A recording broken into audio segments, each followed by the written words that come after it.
Ladies and gentlemen of the jury, the prosecution is not going to get that man today. No, because I'm going to get him.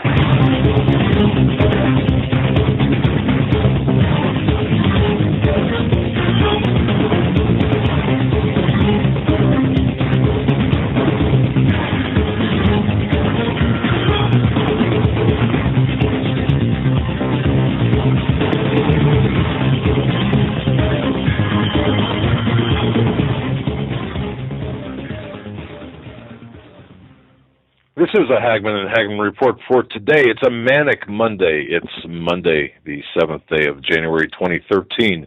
I'm Doug Hagmann. With me is my co-host, Joe Hagmann. He's my son, my namesake, and Associate Director of the Northeast Intelligence Network. Folks, you're about to hear 3 hours of unbiased, uncensored, and very important news, analysis, information that we need to talk about. Can we have a discussion about this? Of course we can. We broadcast live each and every weeknight from 8 to 11 p.m. Eastern Time. You can find us on the internet at HomelandSecurityUS.com, and we are also simulcasting with the Christians United Broadcasting Network. And I want to thank each and every one of you for joining us. Thank you for your belief, your trust in us as we walk through this minefield, this white noise of headlines, this barrage of headlines, as we walk through this together. Folks, we're a listener-supported broadcast, and we just want to thank each and every one of you who is helping us stay on the air, whether it's through your financial support, your prayers, telling others about the program, but for your belief in us. And I just want to say thank you, and I know Joe does as well. Joe, welcome. Yeah, glad to be here. Last show we did was Friday, and yes. We were scheduled to do a show last night. And remember last week, I forget who was on, they said, Joe, did you ever throw a temper tantrum when you were young? Well, I got a call yesterday about 2 o'clock from my father saying there wasn't going to be a show last night. And that's about as pretty close to a temper tantrum as I've gotten in a while, but that's, I think, the first time we've had to reschedule, and it wasn't just canceled; it was rescheduled. We were doing that show Friday, and we have some other excellent guests this week too. We're going to have Nathan Leal on Thursday, if I'm not mistaken, and Tom Horn on a special Sunday night next week, and also possibly Pastor Paul Begley will be joining us this week or next week. We still haven't set a date, but we are ready to go with that. So I'll tell you, it's going to be a tremendous week. I'm looking forward to. I had a conversation with Nathan Leal, an off-air conversation, and what a tremendous guy! What a tremendous amount of information. And I want to thank Karen, who's listening right now live from Rome, Italy, where it's just after 2 in the morning. What are you doing up, Karen? What are you doing up? Waiting for our show to start. I just want to say hello, Karen. Thank you so much for listening. And it's according to the email I have, it's beautiful there in Rome, Italy, right now, where, like I said, it's just after 2 a.m. Karen, thanks for your email. Yeah, we got a lot of information to get into tonight, as we have changes inside of our government with people being moved around to different positions. Oh, we got a lot of history of these people who are being moved around. They are not being appointed to these positions because they're good at what they do. They're being appointed because they have the dirt that can be held over them and they can be controlled. And they're not good people, and we're going to prove that to you tonight. Well, in one instance, and we're going to make a case. How's that? Yeah. We're going to make the case. Yeah, I got to tell you, if you have skeletons rattling around in the closet, you know skeletons don't like closets. Just remember that, guys. You guys out there thinking, By the way, and I heard this. Private detectives are often associated with following spouses, cheating spouses. We didn't do that as private investigators. Well, we investigators in the private sector, we took the fraud cases for corporations. So we never had that We never did that.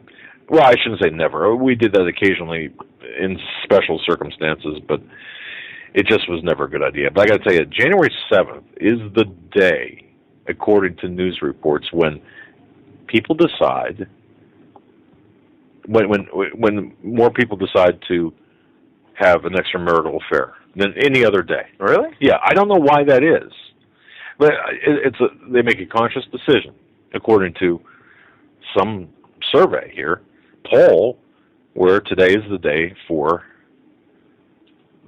married people to decide to have an extramarital affair. And I don't know. What do you wake up one morning and say, "Well, you know what?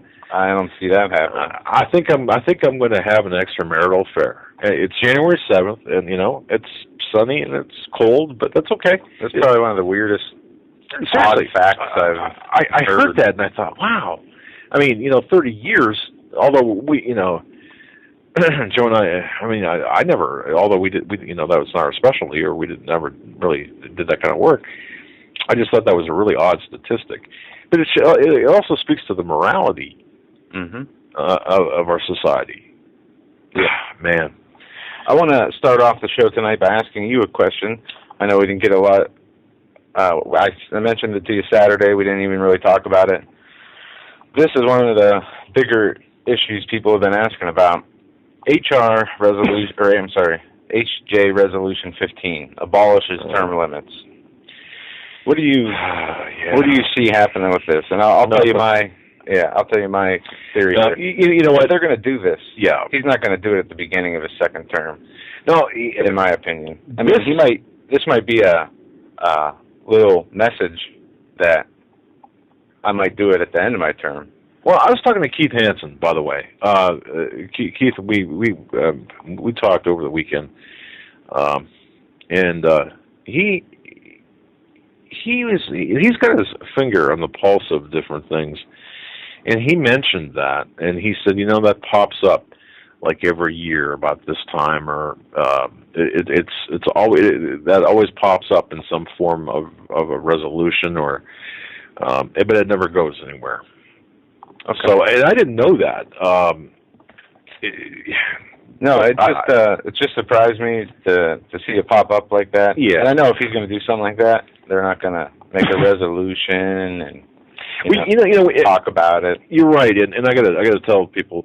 Joe came to the studio early today, and we planned on working together, working very hard. And what happened was we ended up going in different directions. So if you can imagine an office setting, a studio setting, where two people sitting in the same room saying about 5 words to each other for in a 6-hour time period. Yeah, and that's how it was. We were just engrossed in what we were doing. So I got to tell you, I'm in a weird mood today. I'm reading all this information, and it's like not overwhelming, but where does it end? Well, okay. Where does it begin and where does it end? The title of the show, Striving for Destruction.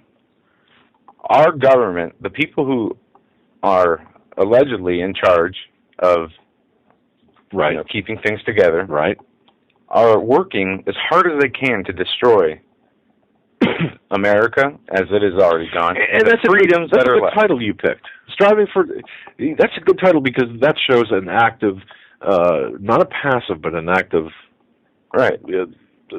yes, an agenda. We can give hundreds of examples from the last 10 administrations. I'm sure the last 2 administrations being the most flagrant, I would say. With the beginning of the tortures and the drone wars, and what we see Obama doing with the economy and what Bush did with the economy. But it's getting worse. And now we see renowned French economists to join Obama's team. Once named Time Magazine's top 100 most influential people in the world, has been named by Barack Obama to help shape U.S. global development policy. Okay, keywords in there. Esther Duflo, a world-renowned economist. Yeah. She's going to be advising the Obama administration on global development policy. Called the Global Development Council. The group was founded by Obama in 2010 to help shape the U.S. development efforts abroad. See, and that's the problem too, because it's a European mindset. And the European mindset, folks, is those people who don't believe in the Illuminati. I don't know what to tell you. After you call it what you want, the New World Order, right? The Satanists, the Illuminati, it's all shadow evil, government, and it's whatever. But behind the scenes. But the Rothschild family is really exerting the influence right now, and that's a European influence, and we're seeing it by such appointments as this. Yeah, and it goes on. This article goes on to say she was raised in a left-leaning Protestant family where she became very aware of the economic divides and social injustice at a very early age. Okay, anytime you hear that, social justice or social injustice, yeah, I know, but social either one. It goes to the class warfare. Exactly. Yeah, and it's the how they naturally divide people. One of the easiest ways to divide people is to tell the people who don't have much that the people who do have a lot don't deserve it. They do. I mean, we've been seeing this, and all this as the middle class is evaporating at rapid pace. I don't have the article, but I saw it. You know, the middle class will be gone, like in less than a year, I think.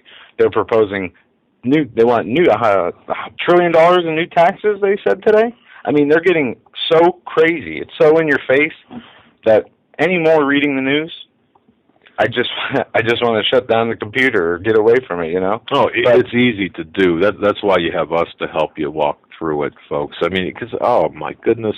Yeah, I mean, it's going through these headlines tonight, and Planned Parenthood reports record year for abortion. Thanks to who? The tax dollars. Yeah. How sick is that? I mean, I don't want to pay a tax ever again in my life after reading that article. And I was talking with an individual, we've been talking for a long time, who said there is a way. Obviously, people stop paying taxes out of tax. You know, they take a stand, and there's a tax protest. And this gentleman really knows his stuff when it comes to the enforcement part of the IRS and how to not pay taxes. It's not. I know people will scoff and say, "Come on," you know. It's the minute you do that, you'll be made an example of. But really, Joe, I got to tell you, really, the only solution in terms of civil disobedience to fight this machine, this evil machine that we've got, is to stop feeding, stop paying, stop feeding the beast, stop paying the tax dollars. Yeah, I mean, and I'm not. Look, I'm not allowed. No, we're not allowed to advocate their own decisions. Everybody should make their own decisions according to, you know. Well, yeah, you can actually go to jail for suggesting not paying taxes and advocating. Well, can you go to jail for me saying I won't pay taxes? No. Okay. No, I won't pay taxes anymore. How's that? Well, then, I mean, really, what's the point? We see that. I mean, it is getting so in your face that it's no longer the people who have been denying that the stuff is happening, that America is losing their freedoms, and you did a great write-up on what some terrorism, anti-terrorism training, law enforcement documents had inside them. Well, you found the documents, and things like know your rights, the bumper stickers that say know your rights. That's an indicator of a domestic terrorist. By the way. Yeah. We see Bank of America is freezing gun manufacturers' accounts. Obama set with the backing of Pelosi and Reid to raise the debt ceiling via executive order. We have just things running rampant with the what's going on in the Middle East with the wars in Syria. We had Assad speak this weekend, and what he said was interesting, and we're going to get into that. We have a lot of things, yeah. Oh, before I forget, let me just say this is kind of off-topic news. I don't know how many folks, I don't know how many of you in the United States are looking for ammunition to buy. Let's just say you've got let's just say you've got one of those evil black rifles. We'll just say it's an AK-47. So you'd be looking for 7.62 by 39 ammo for sale.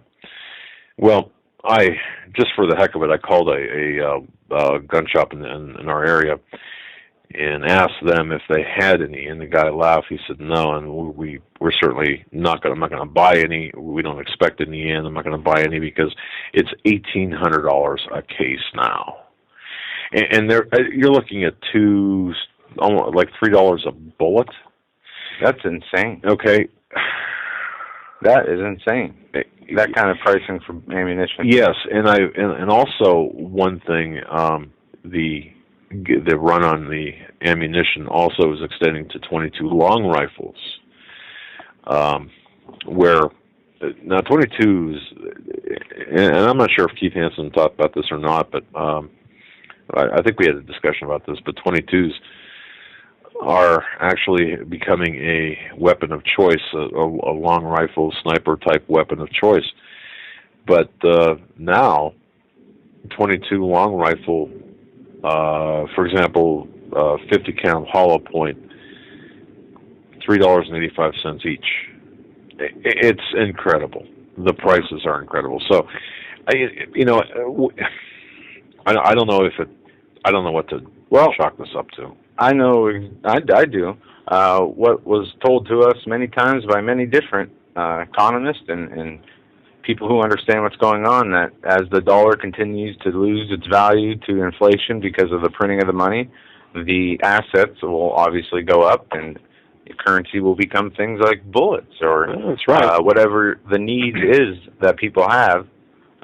Barter and trade system. I suppose I should have clarified that. I don't know what to chalk up the long rifle, 22 long rifle ammunition prices to, but that's what I meant. But no, you're right though. In the scheme of things, about how these are, the devaluation of the dollar, how it's affecting everything. And by the way, folks, if you got paid last Friday, did you notice? Yeah. What's that? Yeah. Did you happen to, if you get a regular paycheck, like every other week or every week, did you happen to notice if you're in the normal, what I call normal people range? That means anywhere from minimum wage to. Yeah, I don't think there's anything normal anymore in this country. But we're still fortunate that there's still an illusion of freedom. We still are relatively free. The dollar still does buy things, but yes, it's headed, on a 100-mile-an-hour train down a cliff that is about to cut off. And when that happens, they'll be there with the solution. As we said before, it's the the Hegelian dialect. Dialectic, Hegelian dialectic. I always have trouble saying that. Hegelian dialectic, yes. Well, listen to this. Now, we just had this fiscal cliff thing pushed back where they passed a bill cutting $1 in spending for every $41. And if I can say that, according to my DHS insider who commented on that, he said they would reach no meaningful deal, and they didn't. Yeah. And now the Democrats are looking for up to $1 trillion in new tax revenues. Now, before I go to that article, I'm going to go to this one from the Washington Times. I found this a little bit amusing. Obama supporters shocked, angry at new tax increases. Sometimes watching a Democrat learn something is wonderful, like seeing the family dog finally sit and stay at your command. With President Barack Obama back in office and his life-saving fiscal cliff bill jammed through Congress this new year, it has brought a surprising turn of events for his supporters. What happened? That my Social Security withholdings in my paycheck just went up, a poster wrote on the liberal site Democratic Underground. My paycheck just went down by an amount that I don't feel comfortable with. I guarantee this decrease is going to hurt me more than the increase in income tax will hurt those making over $400,000. Just because, we're getting hurt. These people don't get it. No, they don't. And until it happens to them, until they're the ones being affected by it, the normalcy bias we always talk about, they don't care. But this, I don't think it'll change anything. People will take it. like they always do, and just go with the flow. Maybe they'll expand the welfare program more. Folks, do you feel that there's a mass consciousness that is raising, that is arising? There seems to be like a number of different things taking place all at once. Where you reflect the words of different posters on the forum. If you go to coffee shops, you go to diners, you go to even standing in line at the post office or the pharmacy today, listening to some people talk, there is this level of anger like I've never seen in my life. Well, see, you must be living in a different city than I am, because that's why I don't go out.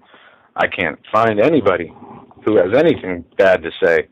And if you dare even start talking about... Really? Oh, yeah. I mean, I don't go many places, shopping here and there, but I don't hear people complaining.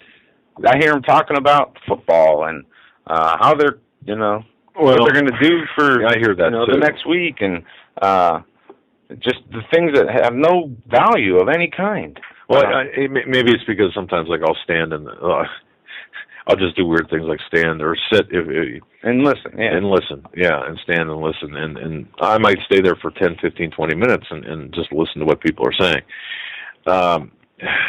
But I don't know. I just see this mass consciousness, and folks, we'd be happy to hear if you think if there is this awakening going on or something changing. And there is something changing, though, because people feel it. I feel it. It's getting dark. One example: look at Drudge. Obama nominates mastermind of drone strike program as next CIA director. Yeah, and as we talked, Joe, that's not even the worst part. That's not even the worst part, indeed. And we're going to go back to one of your articles, and where you lay it all out, and how he got in his position is not because he was dropping drones on innocent women and children in other countries. Yeah, it's what he did for his master, Barack Obama, back in 2008. Yes. That's very true, and we're talking about the one and only, the person that's being nominated for the CIA position, Mr. Brennan. Yeah, and think about this. Remember Obama, how he talked about Bush's tactics of treating people suspected of terrorism, the torture, the other guy was one of the torture techniques expert under the Bush administration. Well, an equal opportunity. It's just if people don't see what's happening now, they're never going to, and I don't think they will. Well, and see, though, Joe, don't you think though that isn't this, because I go back to what you named the program. I think the intent, and folks, interested to hear what you have to feel, but I think the intent is to divide and conquer. The intent here is to divide the United States along racial lines, along social lines, along whatever lines, and then break it down to build it back up with the international order. Right, and Obama's not interested, or his handlers are not interested in the transformation of America. It's the destruction of America, and then the building it up from the cinders. Yeah, and with this John Brennan, I'm going to give you a little bit of background on him, and then I'm going to let my dad take it to where it's important. His experience here: he's assistant to the President for Homeland Security and Counterterrorism from 2009 until now, President and CEO of the Analysis Corporation from 2005 to 2008, then the interim director of the National Counterterrorism Center, and he was also the Terrorist Threat Interrogation Center. He's one of the directors there, and the CIA Deputy Executive Director. And this is one of his more famous quotes: "Unfortunately, sometimes you have to take a life to save a life. That's what we've been able to do to prevent these individual terrorists from carrying out their murderous attacks." And then we're going to play an audio for you after we explain the background of the Analysis Corporation connection. because this is what is gotten him, or will get him, the head of the CIA, to the head of the CIA. Right. Of course, look, Brennan was, he's got a bachelor's degree in political science from Fordham University. You can read about this. A master's degree in government, University of Texas at Austin. He got that back in 1980. He held numerous positions throughout the government. He's got a wife and 3 kids. And as you point out, that famous quote, that was interesting. That was from that was from last year on ABC's This Week. Yeah. But what do we know about John Brennan in, let's say, outside of his government work? Well, remember back in 2008, folks, the break-in at the passport office, the computer break-in at the passport office. Remember that? Yeah, and you, in your article, The Body of Lies from Benghazi to Barack. Right. You guys can find that and search it at HomelandSecurityUS.com, and I'll post a link in the chat room in a few minutes. This is what you wrote. You wrote this. According to published reports, Stanley Incorporated was awarded a $164 million contract to print new U.S. passports in 2006. 2 employees of Stanley Incorporated, along with a third individual employed by another defense contractor, identified as the Analysis Corporation, were identified as the perpetrators who breached the records of the U.S. Passport Office on 3 occasions in 2008 and improperly accessed the passport records of Barack Hussein Obama, Hillary Clinton, and John McCain. The breaches occurred on January 9th, February 21st, and March 14th of 2008. Okay.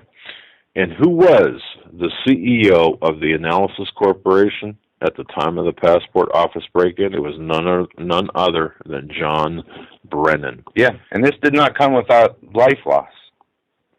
That's right. Now, Brennan at the time, or Brennan previously served as a close advisor to Obama in 2008. Well, at the time, I suppose, it ran concurrent with his Analysis Corporation stint there.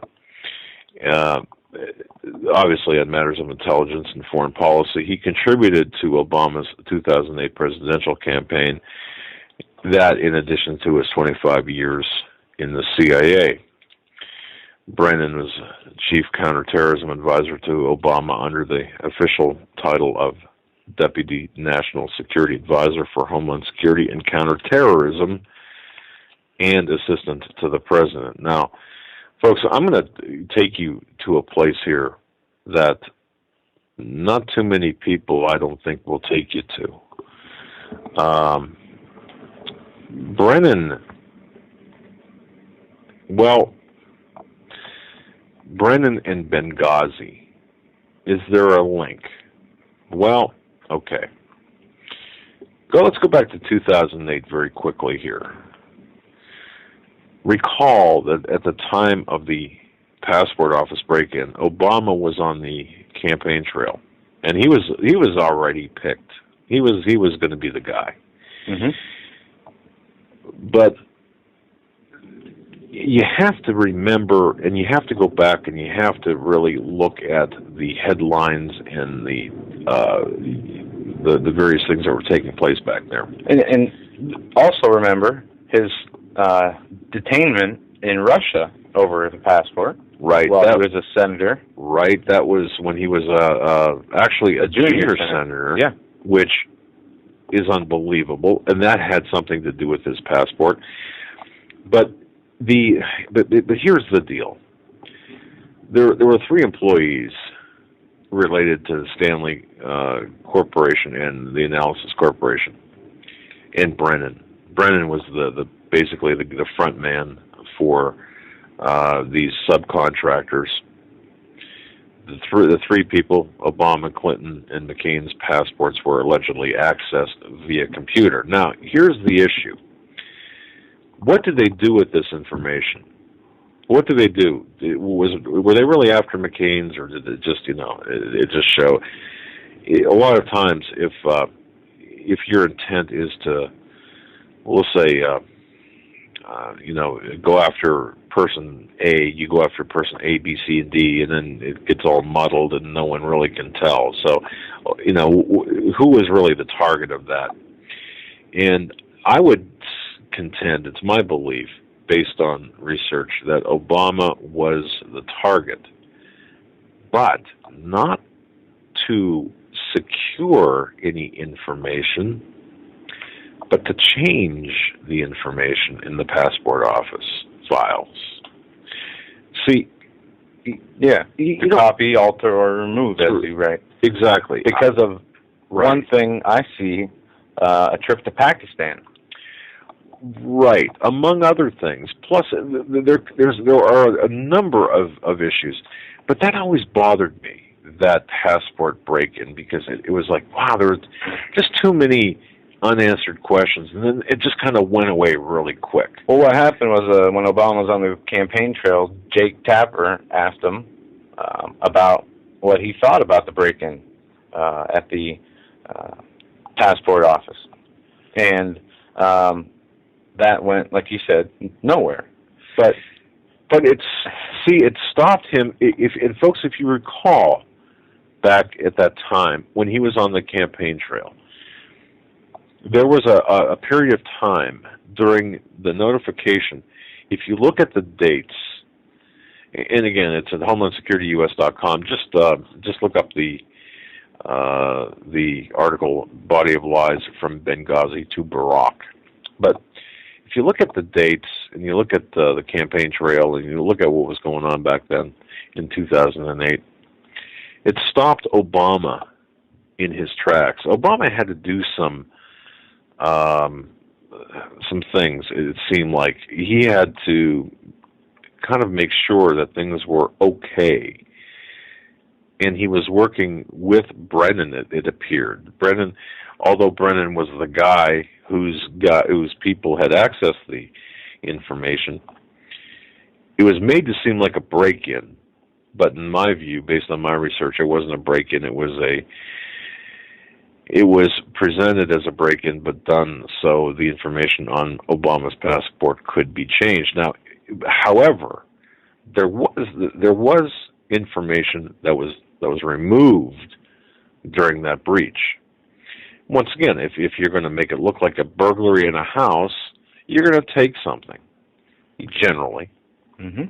Okay, so now this is where a young black man comes into the picture. Remember Lieutenant Quarles Harris Jr.? Lieutenant, by the way, is not a military designation, just a weird first name. Well, leaks that came out, including those in the Washington Times, reported that they didn't know whether any information was taken. But what they say in the Washington Times is that the State Department investigation of improper computer access to passport records of 3 presidential candidates is focusing on one remaining employee, a contractor working with a company headed by an advisor to the presidential campaign of Barack Obama. Right. The probe by the State Inspector General will include polygraph tests for the supervisors in the passport section to find out whether the 3 contacted employees who were accused of tampering with the records did so for a political motive or part of an operation to obtain personal data on Mr. Obama, Senator McCain, or Hillary Clinton. Not mentioning the tampering of. Right. But it also goes on to say, the 3rd employee, who has not been fired, worked for the Analysis Corporation, which is headed by John Brennan. And therein lies the key, and the link to Brennan, Obama, and Quarles Harris, because from that intrusion, information was provided to credit card information. And you have to understand, too, how the cyber intrusions work, where you can access a whole bunch of information. It's not a stretch. Quarles Harris had in his possession stolen credit card information from the State Department that he got from a State Department employee working in the same division, branch, or area as the passport office break-in. So right away, the D.C. police detectives grabbed Harris and said, okay, you know what? There's something more to this. Well, indeed there was, because, and they said, you're going to cooperate with us for a lighter sentence, otherwise you're going to go away for a long time. Well, Quarles Harris said, okay, not a problem, and made an appointment to talk with the detectives. Made a series of appointments to talk with the detectives. Well, before he could really do any talking, he was found shot to death in his car on April 17th, 2008, just over a month after the last passport office breach. And you know what? He was found shot in front of the Judah House Praise Baptist Church in the northeast section of Washington. He was shot in his head. Yeah. Yep. And to this day, that murder remains unsolved, and the official story is that Harris was either a victim of random violence or it was a street deal gone bad. Well, is it possible? Sure, it's possible. Is it likely? Do you really believe in coincidences like that? No, that's way too much, connections for me. And obviously nothing came of the investigation. Of course not. We don't see anything happening. Dead men tell no tales, by the way. No, not at all. And also, another note on John Brennan. I don't know if it's he has a multi-personality disorder. I'm going to play an audio for you. Yeah, folks, listen to this. Okay. This is good. He is... We have a headline: Obama nominates pro-jihadist John Brennan to the head of the CIA. At the same time, this pro-jihadist is killing thousands of people by ordering drone strikes. Okay? And thousands is an accurate collective number. Yes. Okay? Now, I'm going to play this clip for you. And when I played it on the computer before I downloaded it, it had a little glitch to it. It's not that bad, but let's see how it plays. This is John Brennan talking about the war on terrorism is over. Jihadists and global war are unacceptable. And this is this is going to be, unless we have something to say about it, your new CIA director. Indeed, it was telling that the president was actually criticized in certain quarters in this country for not using words like terror, terrorist, and terrorism in that speech. This goes to the heart of this new approach. Why should a great and powerful nation like the United States allow its relationship with more than 1 billion Muslims around the world be defined by the narrow hatred and nihilistic actions of an exceptionally small minority of Muslims? After all, this is precisely what Osama bin Laden intended with his September 11th attacks: to use al-Qaeda to foment a clash of civilizations in which the United States and Islam are seen as distinct enemies that are in conflict. In his approach to the world and his approach to safeguarding the American people, President Obama is determined not to validate al-Qaeda's twisted worldview.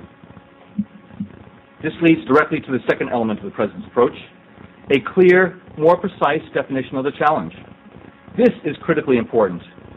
How you define a problem shapes how you address it. As many have noted, the president does not describe this as a war on terrorism. That is because terrorism is but a tactic, a means to an end, which in al-Qaeda's case is global domination by an Islamic caliphate. Confusing ends and means is dangerous because by focusing on the tactic, we risk floundering among the terrorist trees while missing the growth of the extremist forest. And ultimately, confusing ends and means is self-defeating, because you can never fully defeat a tactic like terrorism, any more than you can defeat a tactic of war itself. Likewise, the president does not describe this as a global war. Yes, al-Qaeda and other terrorist groups operate in many corners of the world and continue to launch attacks in different nations, as we saw most recently in Jakarta. And yes, the United States will confront al-Qaeda aggressively wherever it exists so that it enjoys no safe haven. But describing our efforts as a global war only plays into the warped narrative that al-Qaeda propagates. It plays into the misleading and dangerous notion that the U.S. is somehow in conflict with the rest of the world. It risks setting our nation apart from the world rather than emphasizing the interests we share. And perhaps most dangerously, portraying this as a global war reinforces the very image that Al-Qaeda seeks to project of itself, that it is a highly organized global entity capable of replacing sovereign nations with a global caliphate.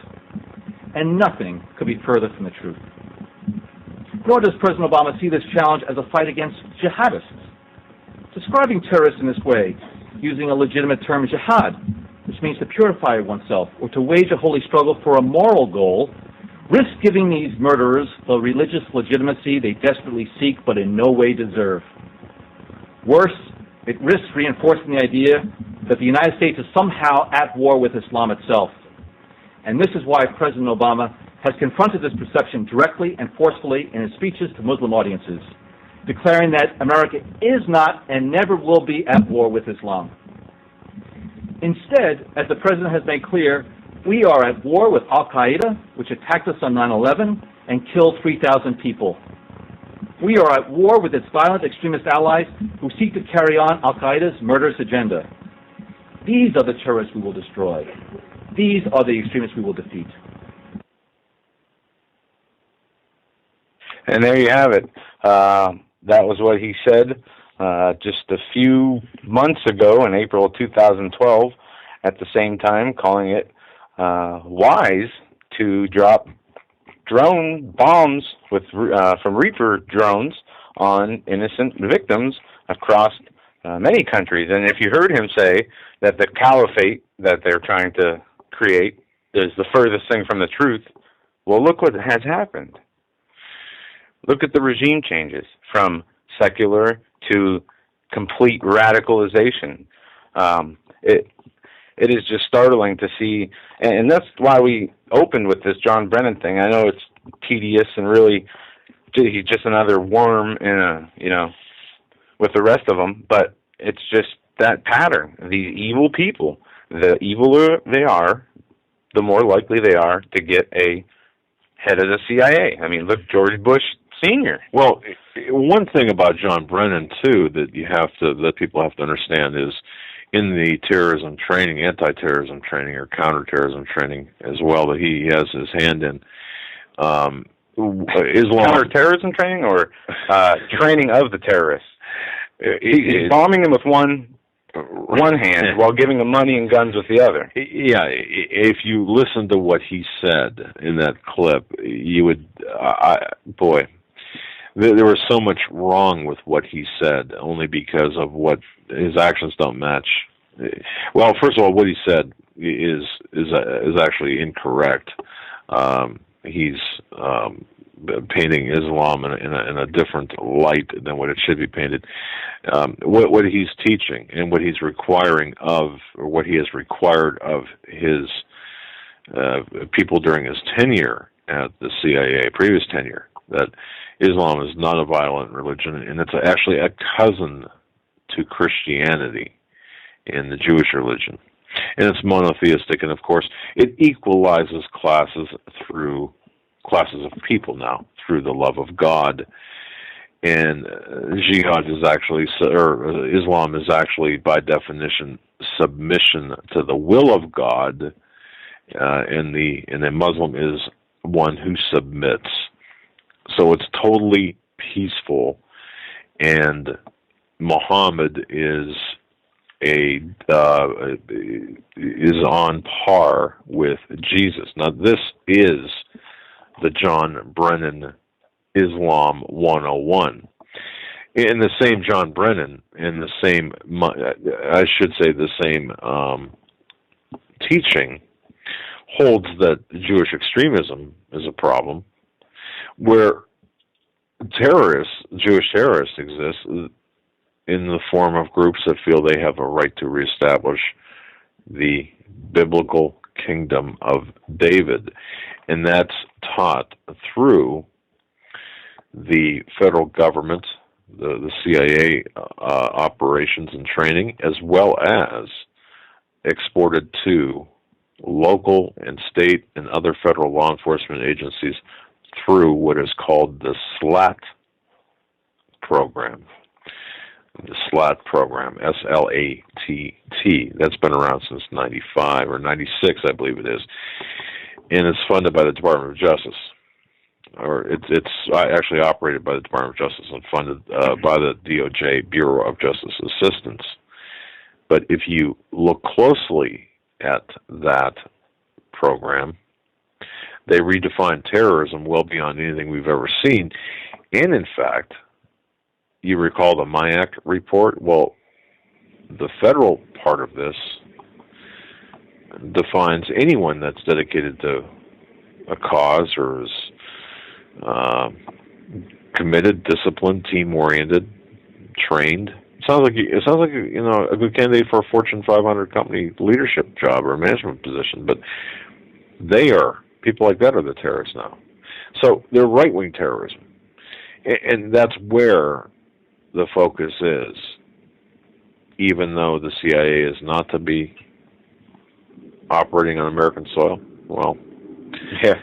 So much for that, right? Oh yeah, and I have a lot on that I can't even get into because there's so much I have to go through with these PDFs I've come across. But moving on to Syria, Assad gave a speech on Sunday after 2 years of civil war and about 60,000 dead, and he said he demanded that regional and Western countries stop funding and arming the Al-Qaeda rebels that are trying to overthrow him. He says, "We never rejected a political solution, but with whom should we talk? With those who have an extreme ideology, who only understand the language of terrorism, or should we negotiate puppets whom the West brought? See, we negotiate with the master, not the slave," he answered. That's true.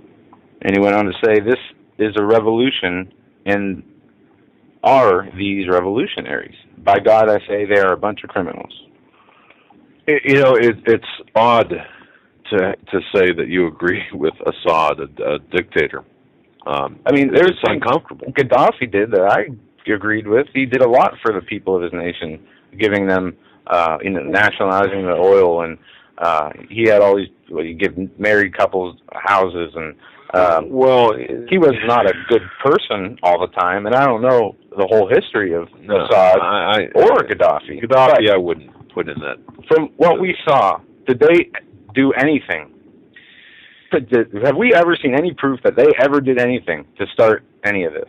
No. Okay. No, and it's the push of the Muslim Brotherhood. And see, Brennan, as well as Grover Norquist, and others, Republicans and Democrats, progressives, and even some conservatives with a small c, are bringing this Muslim Brotherhood mindset into the State Department, into the West Wing as well, and they're exporting it through operations like Benghazi. Benghazi was the biggest running operation in the history of the world, basically, weapons running operation.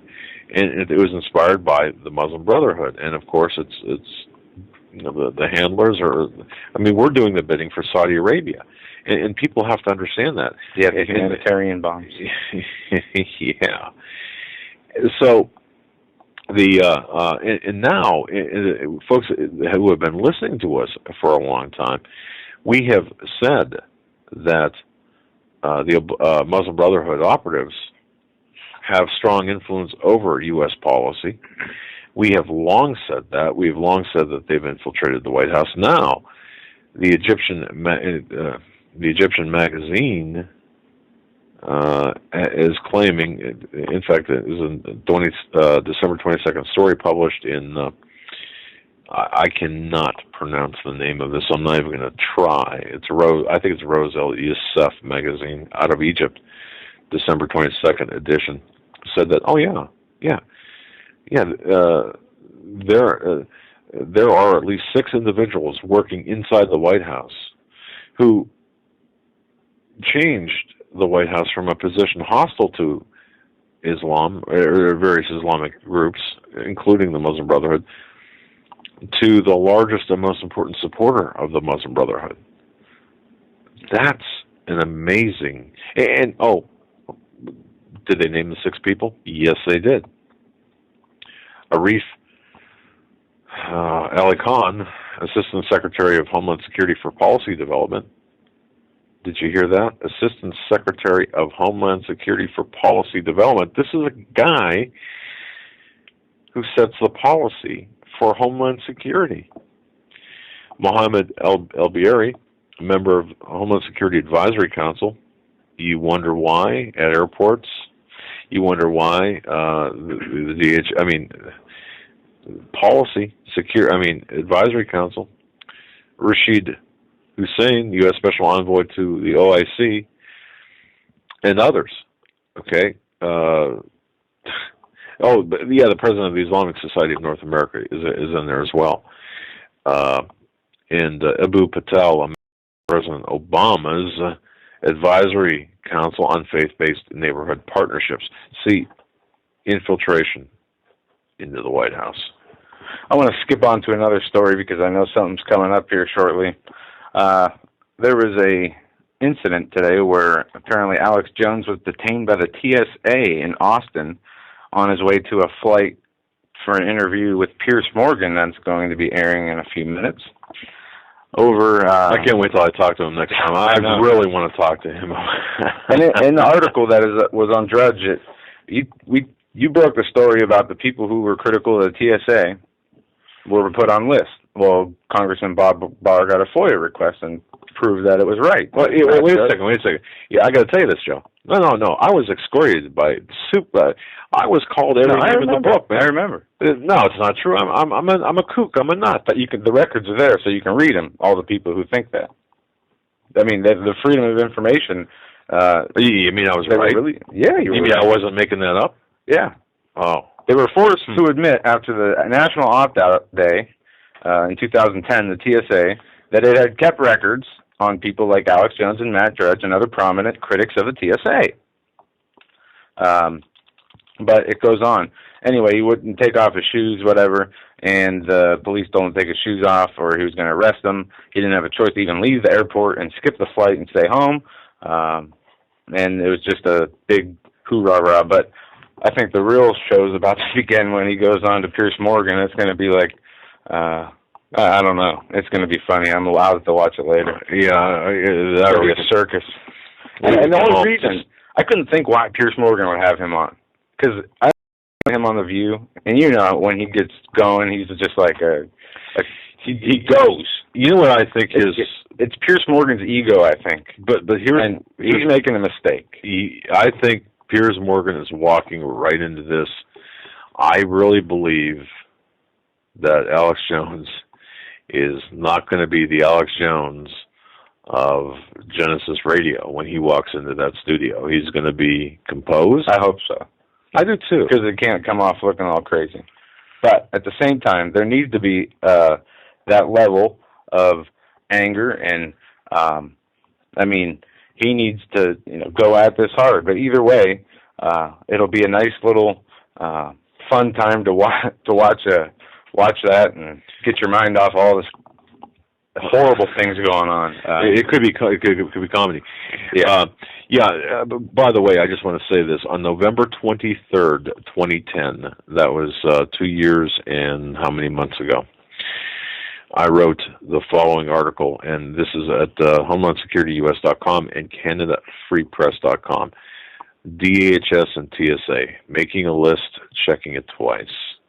And see, it says following the publication of my article, Gate Rape of America, I was contacted by a source within DHS who was troubled by the terminology and content of an internal memo that was issued yesterday. It would have been on the 22nd of November 2010.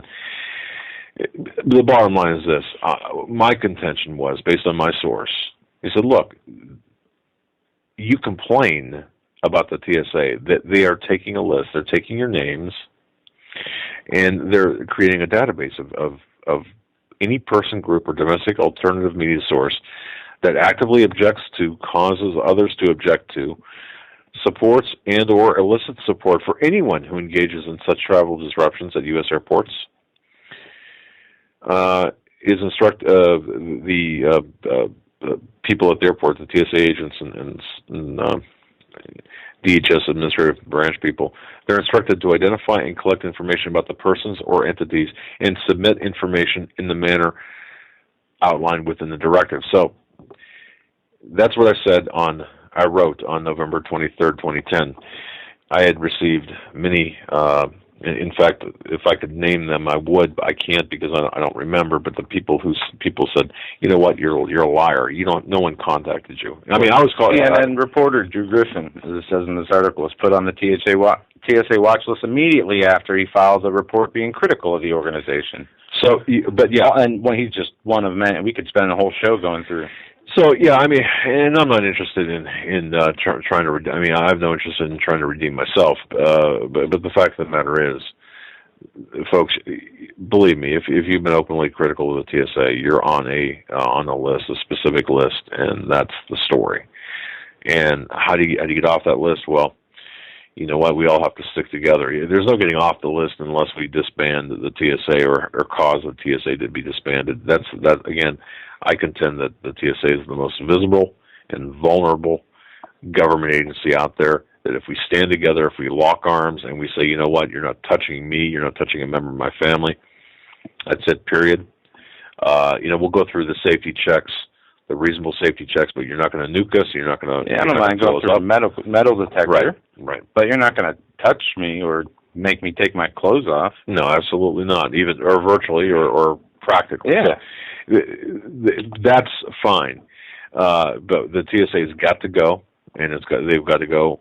The sooner the better. And once we achieve that victory, I feel that we will really have the wind behind us again, behind our backs, and we will be able to achieve many more victories against this tyranny. That's just one small victory if we could do this, but you know what, it's going to take all of us to stand together and say no. Yeah, I'm not sure of those victories. I don't know how many we have. I think the only victories we have are our own personal struggles that we're working on getting over to become better and to do what the Word in the Bible says.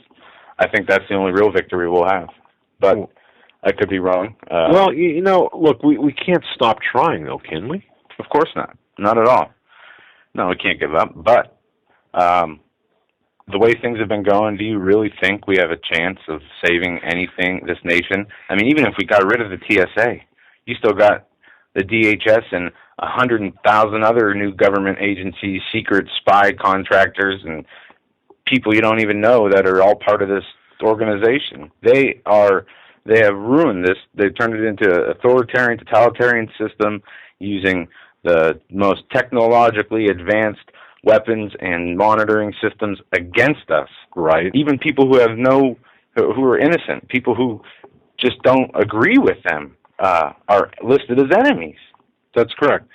And Obama is in power to finish the job, turn this over to the international system, the UN, and that's the way it says it's going to happen in the Bible. It's going to be a one-world government, right? And it's going to be a beast system. And if people can't see how fast we're headed towards there, then you got to do a little more eye-opening. No, look, it's not that I disagree, because I certainly agree with that. But I also think that you've got, as a Christian, it's your responsibility. You've got a certain responsibility to fight, to stand up for God, stand up for what's right, stand up for what's Christian. You pick up your swords, because you literally pick up your sword or your armament. Because, and I'm looking here for the. Let's see here. Going back to what we wrote about the SLAT terrorism training. I mean, who do they list as possible domestic terrorists? Anti-abortionists? Well, Christians.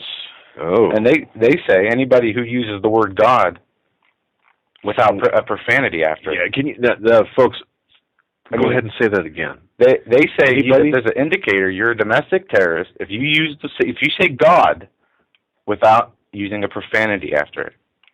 How blasphemous can you get?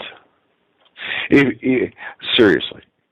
Now, if you have a bumper sticker. Now, remember the Mayak report from 2009. You recall that. It caused a big dust up back in 2009 when WikiLeaks leaked it out, and calling people with the Ron Paul bumper stickers as right-wing extremists and such, and then they retracted it and apologized, and everyone.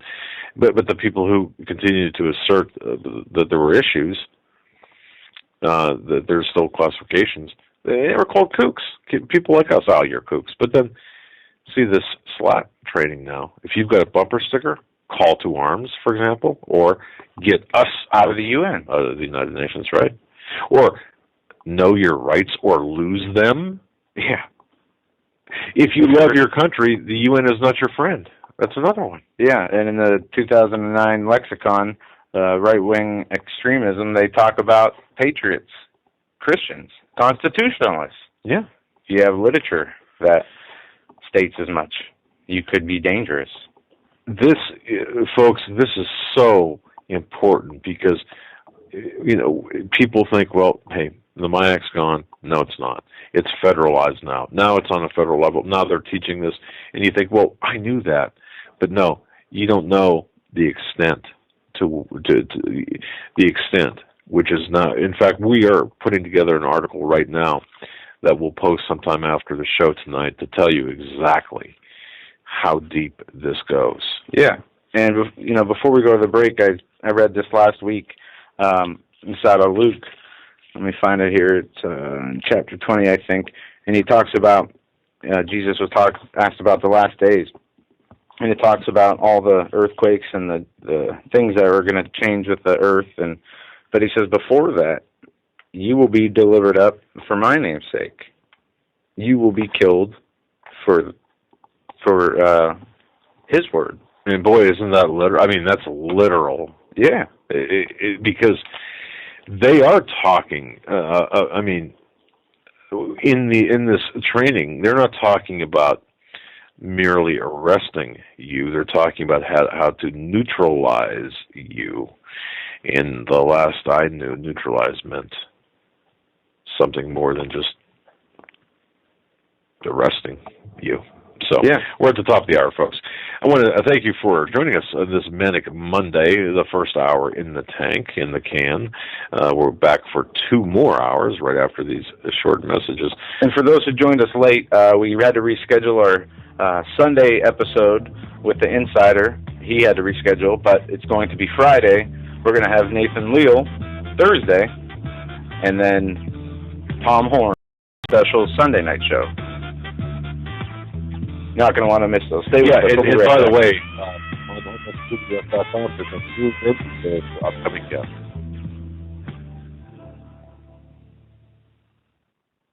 Survival of the fittest. In any and all situations, survival is your #1 priority. That requires being tough and thinking smart. And the folks at Freeze Dry Guy are going to help you do just that. They have the long-range patrol ration entrees, what they call the Brick Pack. When you're in survival mode, it is absolutely the best item for your survival pack or bug-out bag. You can go farther, faster, and carry more food with the LRP cold weather ration entrees. Not only do these long-lasting, durable entrees help sustain you or your family through the harshest environment or situation, they are by far the most delicious of their kind. No contest. With a variety of tasty entrees, you can't beat the LRP Brick Packs. Let Freeze Dry Guy help you in your survival situations. Go to freezedryguy.com. That's freezedryguy.com. Or call 866-404-3663. That's 866-404-FOOD.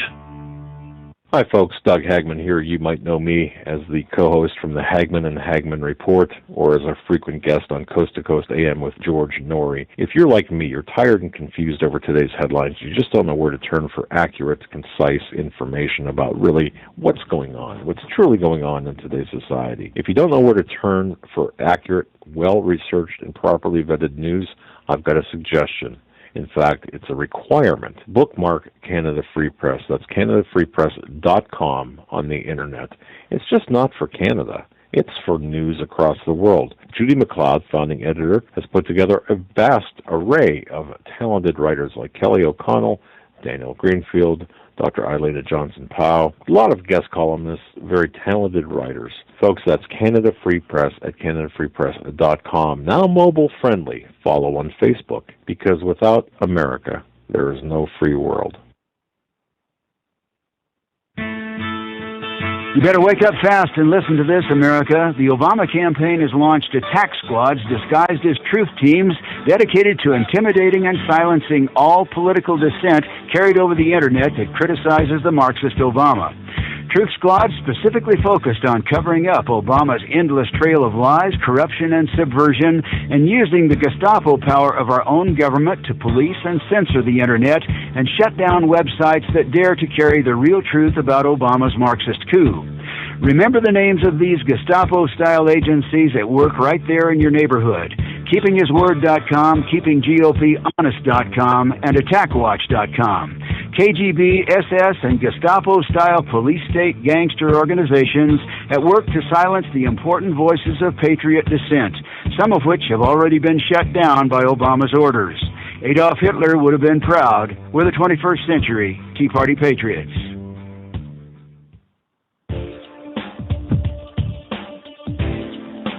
Hold on to your seat. The Hagmann and Hagmann flight is now taking off. Doug and Joe Hagmann have cleared the runway of TSA agents, jihadists, political crackpots, and global elitists. Now get ready for some real news. Here they are, Doug and Joe Hagmann.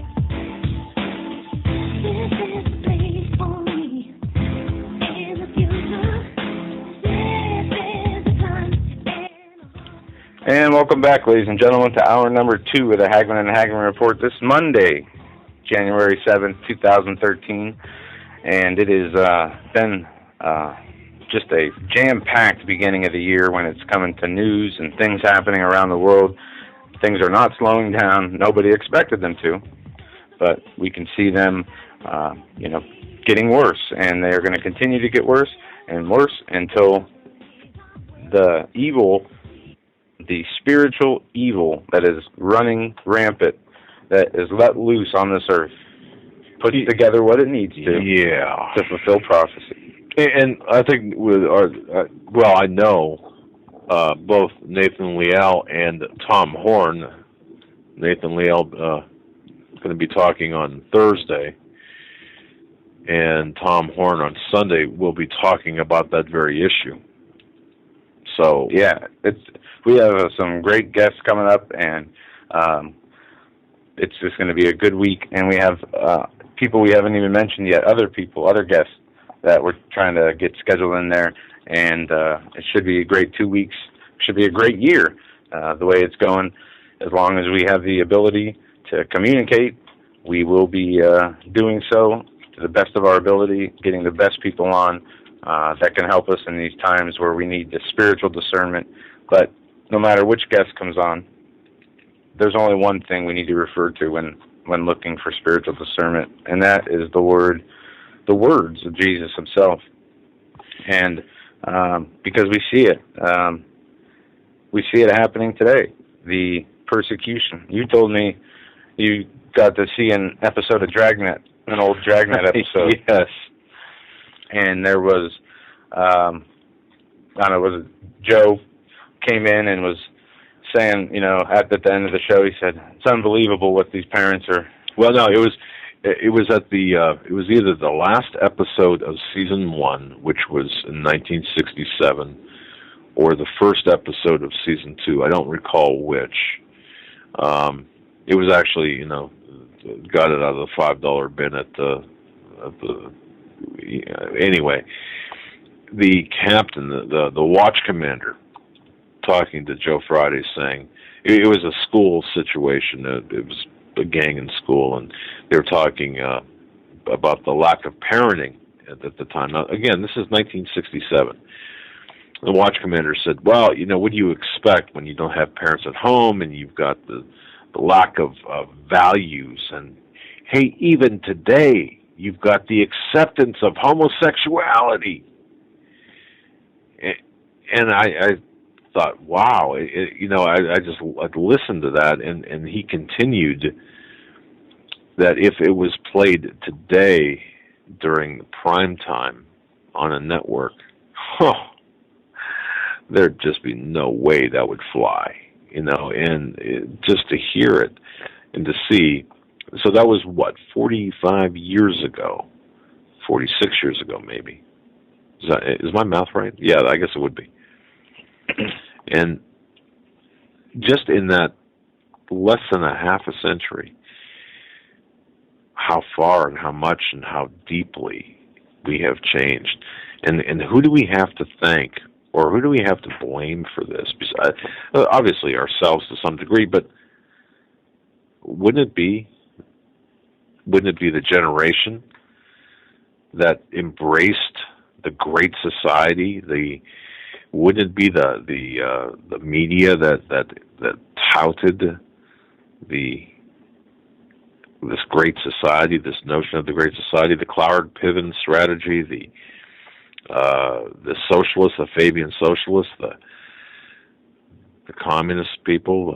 To me, I think that it's pretty clear, and I think Joe McCarthy, if you read M. Stanton Evans' book, Blacklisted by History, it's a 600-page book, but it's worth every page.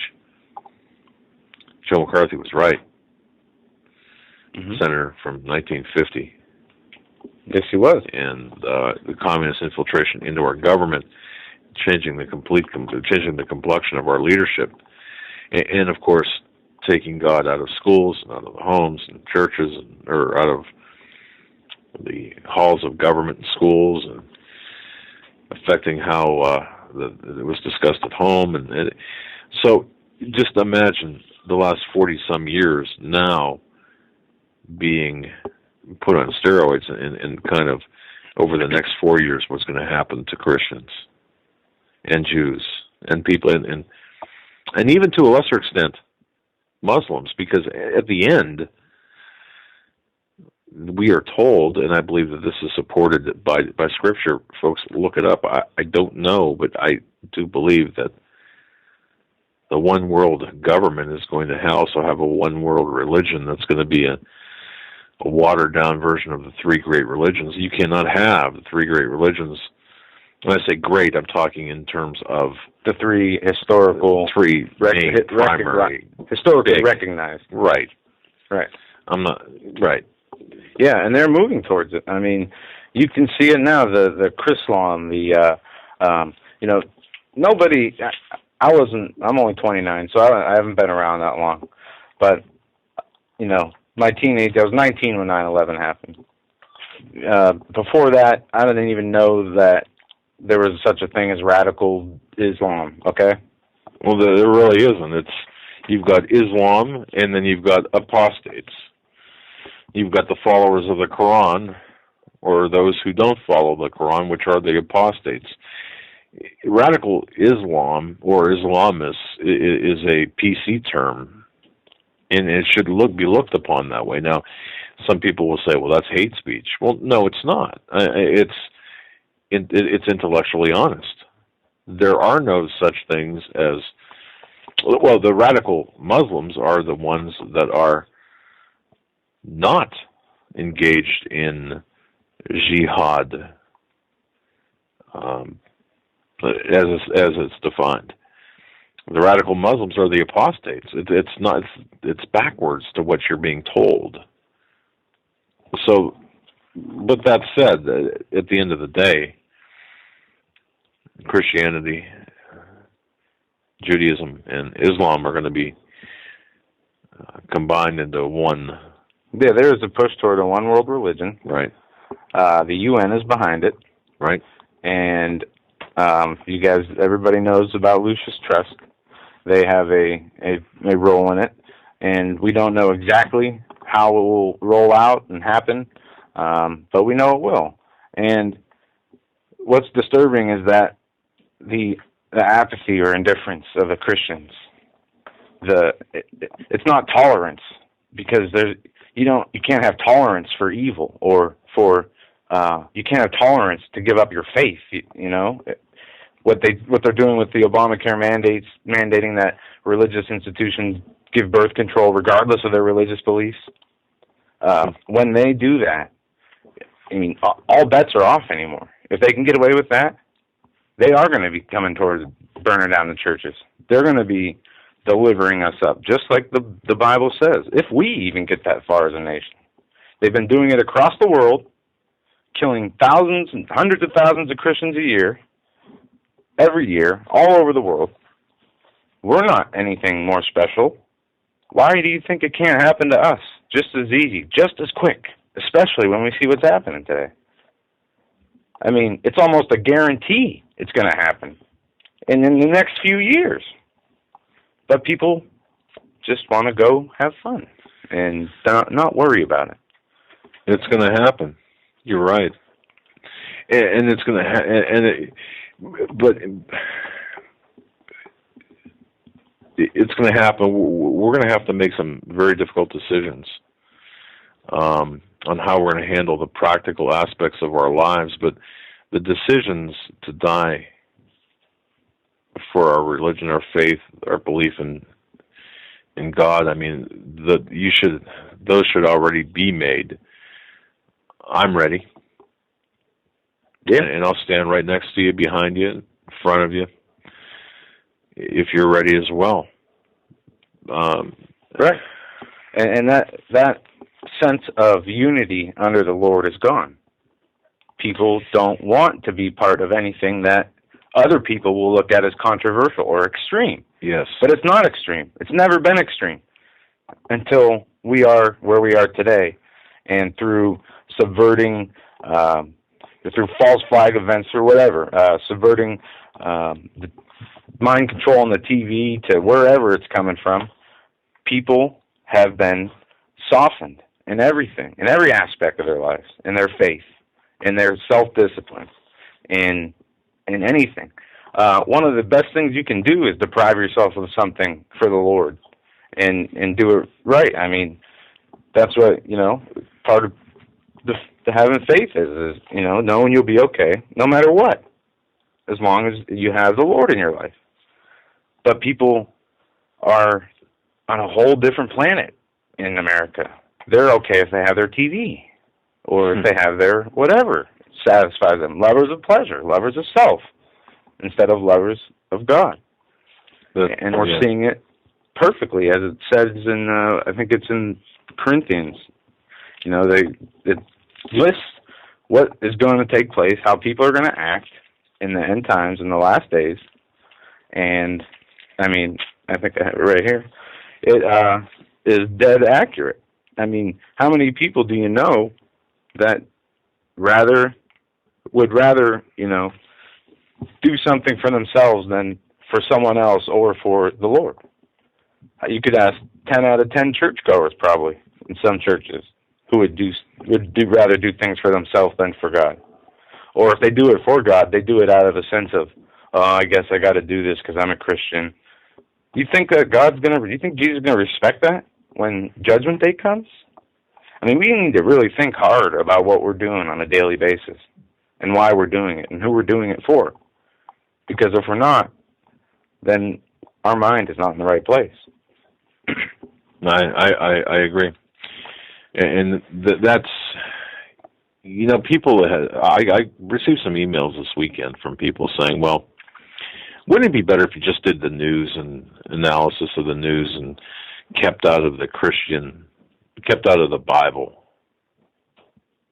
And it kind of took me by surprise to get emails like that, because their thoughts were, well, you'd be more mainstream. We don't want to be mainstream. We want to be leaders, and we want to be on the right side of history. Not only on the right side of history, but the right side of eternity. Yeah. And I'm getting, in the chat room, I want to thank you guys. We're getting a play-by-play of the interview on Pierce Morgan because we can't watch it. He's not composed, from what I understand. And people are saying, no one will listen to his ranting. But, when we're in the situation we're in and the people don't see it, if yelling at him, talking to him doesn't work, if showing things to him doesn't work, if yelling at him doesn't work, if slapping him in the face with the evidence doesn't work, nothing will. Look, my belief is, right or wrong, and I don't. I mean, I've done television spots. I was on Cavuto, I don't know, a few years ago, 2004, 6, I don't know, but whatever. But I've got to say this: you can never win by shouting. You can never win because they own the microphone, they own the airtime, they know the questions. So the only thing you can do is calmly, professionally, and very step-by-step state your case. But how can you do that when you have people like Piers Morgan, people like Sean Hannity's, people, the Bill O'Reilly's, the Ed Schultz, that make points with no common sense, that have no factual evidence to back up what they say? Well, they just blatantly lie. How can you keep your composure when you know what really is going on? When these people are deceiving millions every night. But see, when you step into, and God bless Alex Jones for doing this. I mean, I have respect for the man. However, when you enter into that arena, and I'm saying this because I've been there, when you do enter into that arena, you know that you are at a disadvantage. They have the home field advantage. You are playing by their rules, and the only way that you can actually get your point across is by being just very composed. I mean, look at what I don't recall if it was the NRA or one of the national gun people who went up against Piers Morgan and never raised his voice. And I think Piers called him pathetic or some, How much media attention does that get? Well, what's the objective here? Is the objective to prevail in the argument? No, the objective is to hopefully open one person's eyes to what's going on. Well, how best can we do that? By ranting, by raving?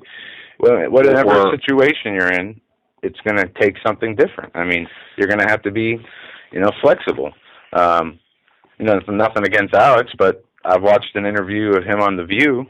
The same thing, same kind of thing. The body language. We have it on now. We can see they're riling up. Yeah. But every situation calls for a different way of approaching the person. It depends on how they react to you. Well, if you're telling them the truth and you have the facts to back it up and the proofs to back it up, and they're calling you a liar, you shouldn't get crazy and call names, but you raise your voice, you can. I don't see a problem with that. But there's a difference between passion, and I agree that, I mean, there should be a level of passion, but there's a big difference between passion and going over the top and being very forceful and kind of, having spittle come from your mouth. Put yourself in the shoes of him put yourself in the shoes of going on live TV with an interview with Bill O'Reilly or Piers Morgan or any of these fake news anchor,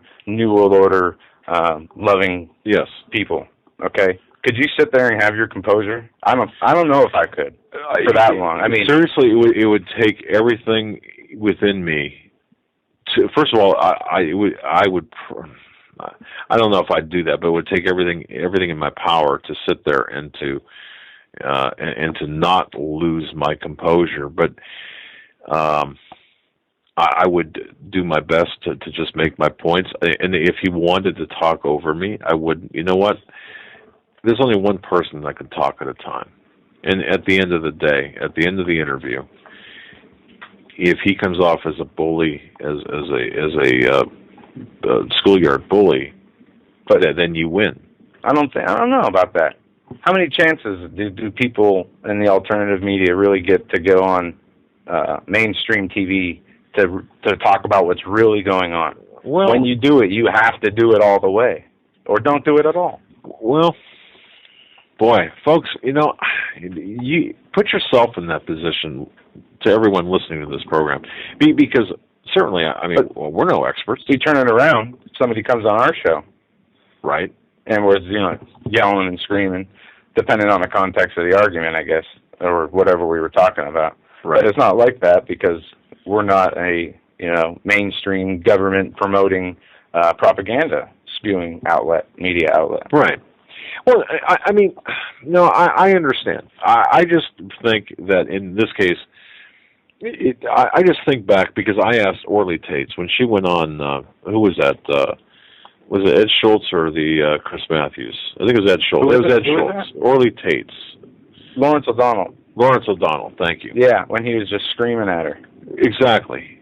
And I asked orally, I said, what let me say this first. This is that Lawrence O'Donnell, that Obama first released the receipt of a birth certificate. It wasn't his real birth certificate. And they went on TV and said, this is the birth certificate. There is no other document. Right. Okay. So then this was proven wrong. Yeah. Anyway. And then this other document comes out, all questionable by lots of people, layers and whatever, changes and the names and things wrong with the document. She comes on the show. As soon as the introduction's over, he's screaming in her ear, "Are you ready to apologize?" Yes. And he wouldn't let her talk. And she took quite a left turn as well. I know he wouldn't let her talk, but she also, when she did talk, she raised an issue that was so far away from the issue that they were talking about. She raised the issue of the Social Security number rather than still addressing the certificate of live birth, and that just enraged him even more. But personally, I would not sit on the other end of a table or TV screen or monitor, whatever, and be berated on national television. I just wouldn't do it. I would just say, you know what, thank you very much, but I'm not going to sit here and listen to you. I'm not going to, be subjected to your nonsense. On the other hand, you look at Alex Jones. I mean, he's got something to say. He can hold his own. Believe me, he can hold his own. I have no doubt. But once again, I just go to the intellectual part of it. If you're going to have a reasonable, intelligent discussion, you just can't be screaming. I say at this point, who cares? I mean, people, if they don't get it, they haven't got it from people talking to them or people showing them things, their families maybe. If they don't get it from this, or if this doesn't intrigue them to maybe look into a few things he says, nothing will. And by the way, Alex and Rob and Chris, listening to this, if you're listening to this by rebroadcast, believe me, I've got the utmost respect for all of you. I really do. So don't think that I'm picking on you at all, because it takes a lot of fortitude to go up there and to get into the lion's den like that. So that said, apparently it's over now. But that said, so I just want to let you know that our prayers were with you. Hopefully you did you changed some minds and hearts of some people, because we are at the fight of our life right now. Yeah, fight of our life. I want to, Angie, you sent me something a week ago from the Columbine student's father. I got to read this. Yeah, this is fitting for right now. This is fitting. There's a Columbine student's father, 12 years later.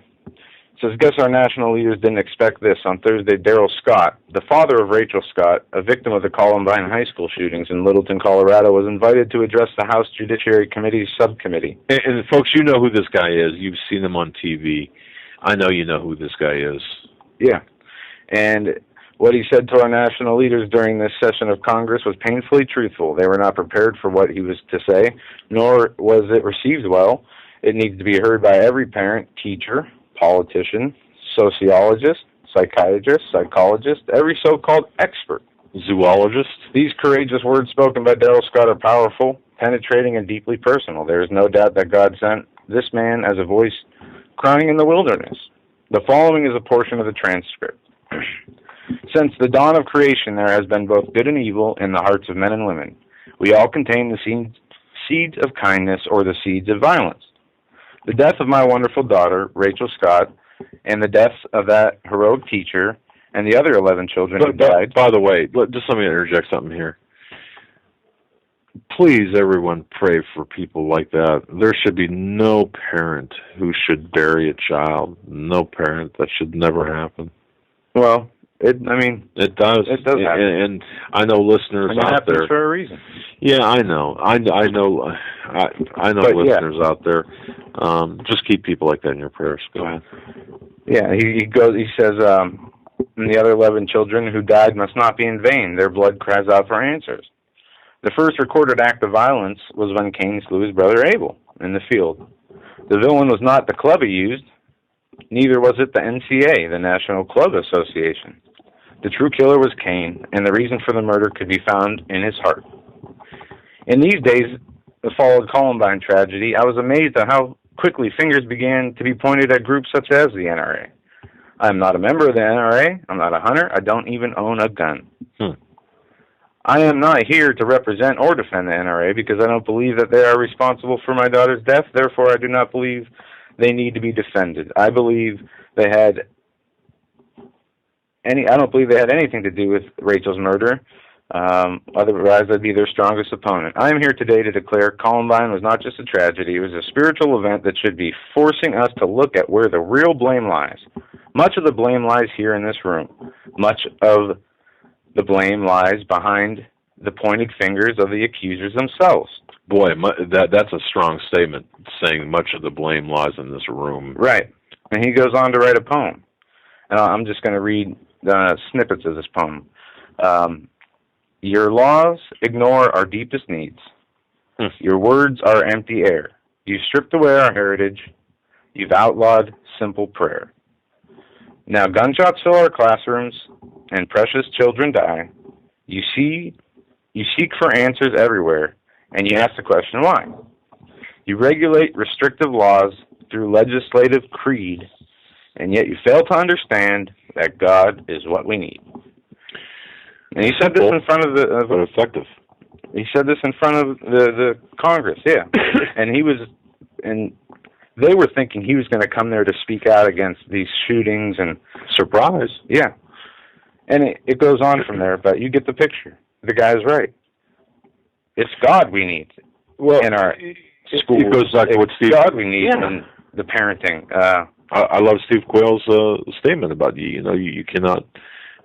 there are no political solutions for spiritual problems. Right. And that's what we have in this country. It's a matter of it's a spiritual problem. The problem is not fixable by legislation or irreparable. It cannot be repaired through legislation. We can't. And let's be honest with everyone. What is the answer? It's bringing back the nuclear family. It's not the redefinition of the nuclear family. It's bringing it back. It's bringing back God. It's bringing back the sanctity of marriage and the sanctity of life. How can people, and I'm not going to preach on this, but how can people consider life sacred when 3,000 plus murders take place a day of unborn children? My goodness. Yeah. And by the way, I just want to say this: I'm going to be on Rick Wiles' show tomorrow. I think it'll air tomorrow. Well, I'm always the last to know these things. Well, you're actually the second to know. Okay, no, that's good. That's good. I haven't heard. I heard one. I listened to the one show he did with T.D. Hale last week, which was good. Yeah. So we had to contact Mr. Hale because I'd really like to get him on. But no. You know what you're going to be talking about? No. Okay. No, I don't. But yeah, and I'm not even sure. I know that he does recordings.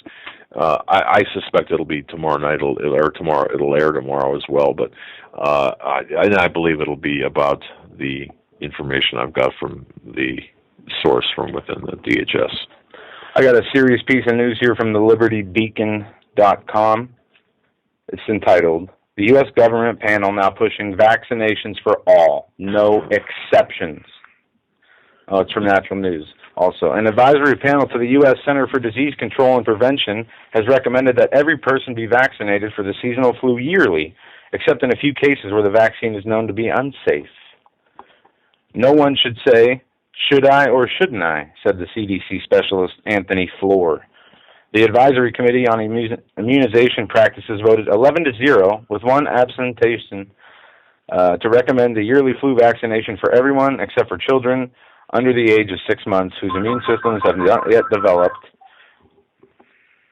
for vaccinations to be safe, and people with egg allergies or other health conditions that are known to make flu vaccines hazardous. If accepted by the CDC, this recommendation will then be publicized to doctors and other health workers. Yes.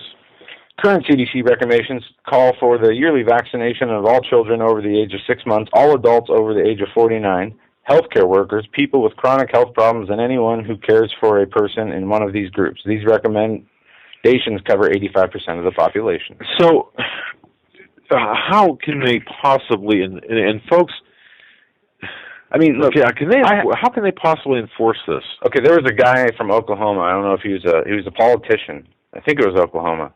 I have the video. I'll have to show you later, where he talked about it's already in place. They have the vaccinations in place. They have the ready to set it up to the point where you can't travel. If you travel and you are not wearing that little special thing that says you got vaccinated, well, guess where you're going.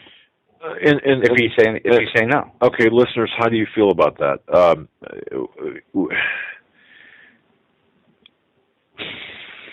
Sorry, I just at this point, is there a law, Joe, that's on the books that says you must be vaccinated? Absolutely not. No, you have the right to be free from the body.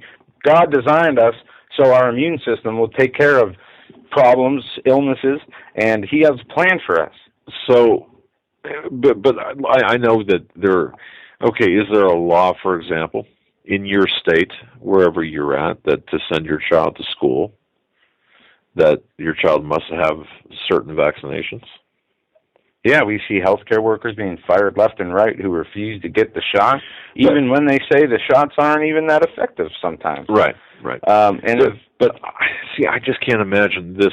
And folks, maybe you're in the same boat with me too, because I talked to Keith Hansen about this over the weekend. I said, I cannot wrap my brain around the fact, for example, about and we had to stop talking. I had to stop talking about this gun issue, this gun grab.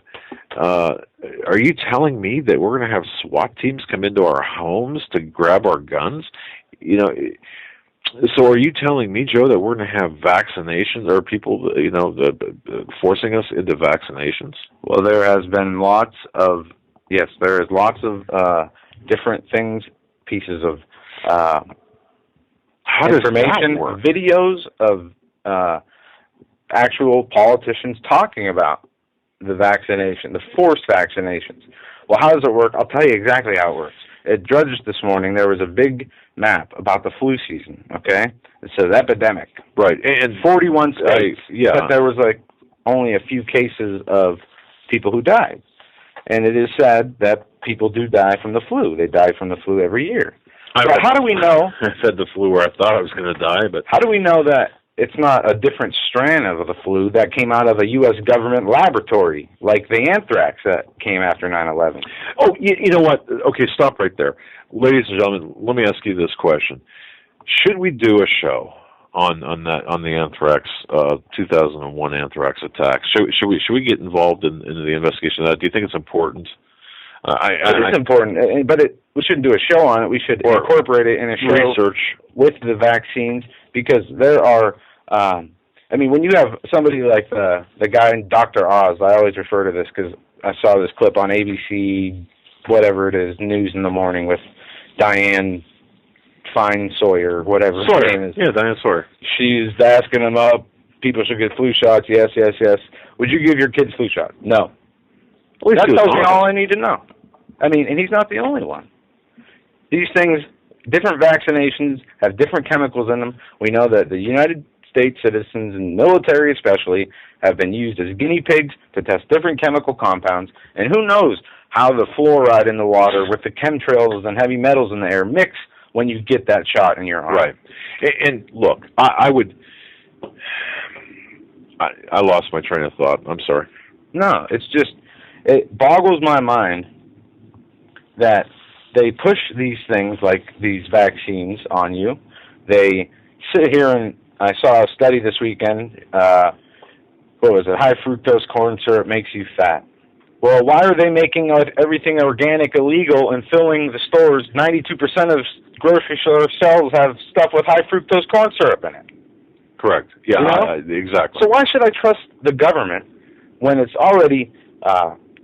they're looting the country. They're destroying it by design. They have written plans of how they want to kill everybody. They have built up secret police forces, secret camps, Yes. hundreds of millions of rounds, billions of rounds of ammo, but I'm supposed to take their word for it when it comes to my health?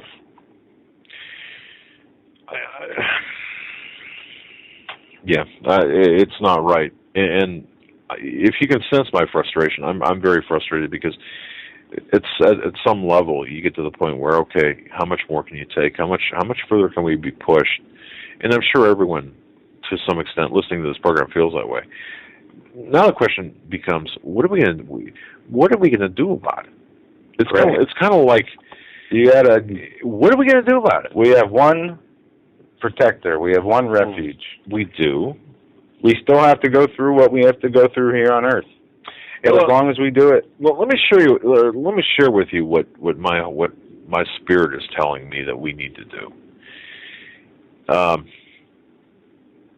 I believe that each one of us, like I always say, if you're listening to this program, you're a leader. So, okay. Now, as a leader, think of a nice green lawn in the summertime. And little daisies or little weeds kind of poke up every so often above the natural green of the lawn. Little clover things, maybe. Or dandelions. You're that dandelion. Among all that green, you're the dandelion sticking up. So you know that by being a leader, by having the views you have, by being a crusader for Christ, and I didn't mean anything, by the way, by that except the words, what I said.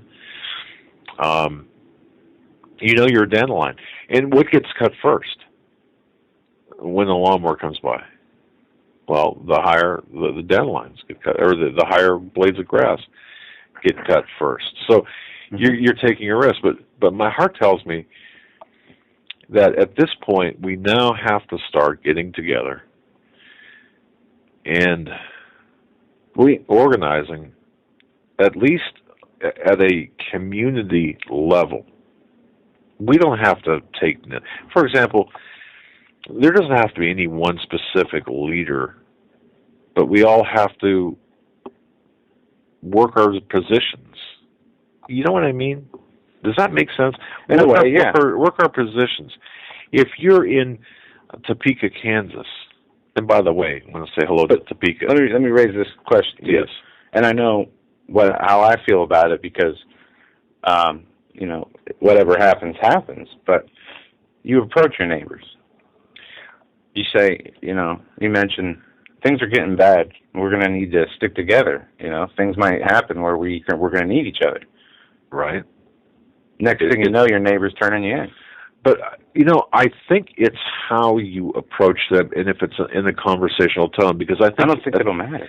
But you know what? The people listening to this program, the majority of people, and I've talked to them, you've got the gift of discernment.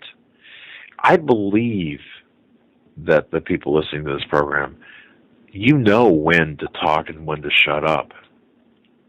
Right? I think you do. I think you know when it's safe to talk and when not to. I believe that's... And see, Joe, you often talk about, and others talk about, the little spirit, the voice inside. You have to listen to that voice. Mm-hmm. See, that's what I think that voice is going to be saying. Clear for takeoff. Or, hey, shh, quiet, don't do it. So, to me, now... Is there a chance of betrayal? There's never been a greater chance for betrayal. And is it risky? Certainly it's risky. But what's the alternative? Are you going to be able to fight this by yourself?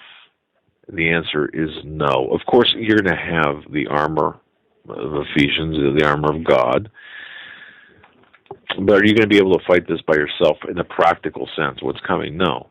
Are you going to be able to stand up to a 6 or 7 man SWAT team at your door? Absolutely not. No. And it's just not going to happen. Like you always tell me, you need to pick your battles. That's true.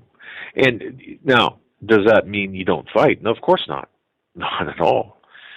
Yeah, that the Holy Spirit is going to be talking in a big way. You find yourself in the position where you're looking at people at your door like that. You don't go grab your gun. What do you do? You pray to God, and He'll take care of you. Well, He has a plan for you. Yeah, but in a sense, the people who are relying on their guns more than they're relying on God are going to perish. But wait, that's like saying, Joe, that's like, to me, what you just said there is like saying, if you're in the middle of the street and you see a bus coming at you at 60 miles an hour. No, that's different. I'm talking about, if we're talking about armies and people, army groups coming door to door to take you away, take your guns. Right. Would you rather not go willingly and maybe save somebody along the way before you die? Because in the Bible it says when they deliver you up, you don't have to worry about what you're going to say because He'll put it in your mouth. Well, I know Marianne had sent some really great information, and others did, about this, the responsibility to protect your family and yourself. Yeah, and from a Christian perspective. It says right here, before all these things they shall lay hands on you and persecute you, delivering you up to the synagogues, into the prisons, being brought before kings and rulers for my name's sake. And shall it turn to you for a testimony. Settle it therefore in your heart, not to meditate before what you shall answer. For I will give you a mouth and wisdom, which all your adversaries shall not be able to gainsay nor resist. Well, I might, at this point, folks, and this is where we mentioned, I think, earlier about Bank of America. Did we not talk about that? Yeah, there's a news story today. Okay. Bank of America. And this is one of the reasons why it perhaps might not make a difference. And here's the reason why. Bank of America is, well, we know what Bank of America is. They, in my view, they want to run down the Constitution of the United States of America, but despite their name. And Bank of America has frozen licensed gun manufacturers' deposits, stating that we believe you should not be selling guns on the Internet. Now, this was a rumor, I think, last week, as you were telling me, Joe, and now it's been confirmed that American Spirit Arms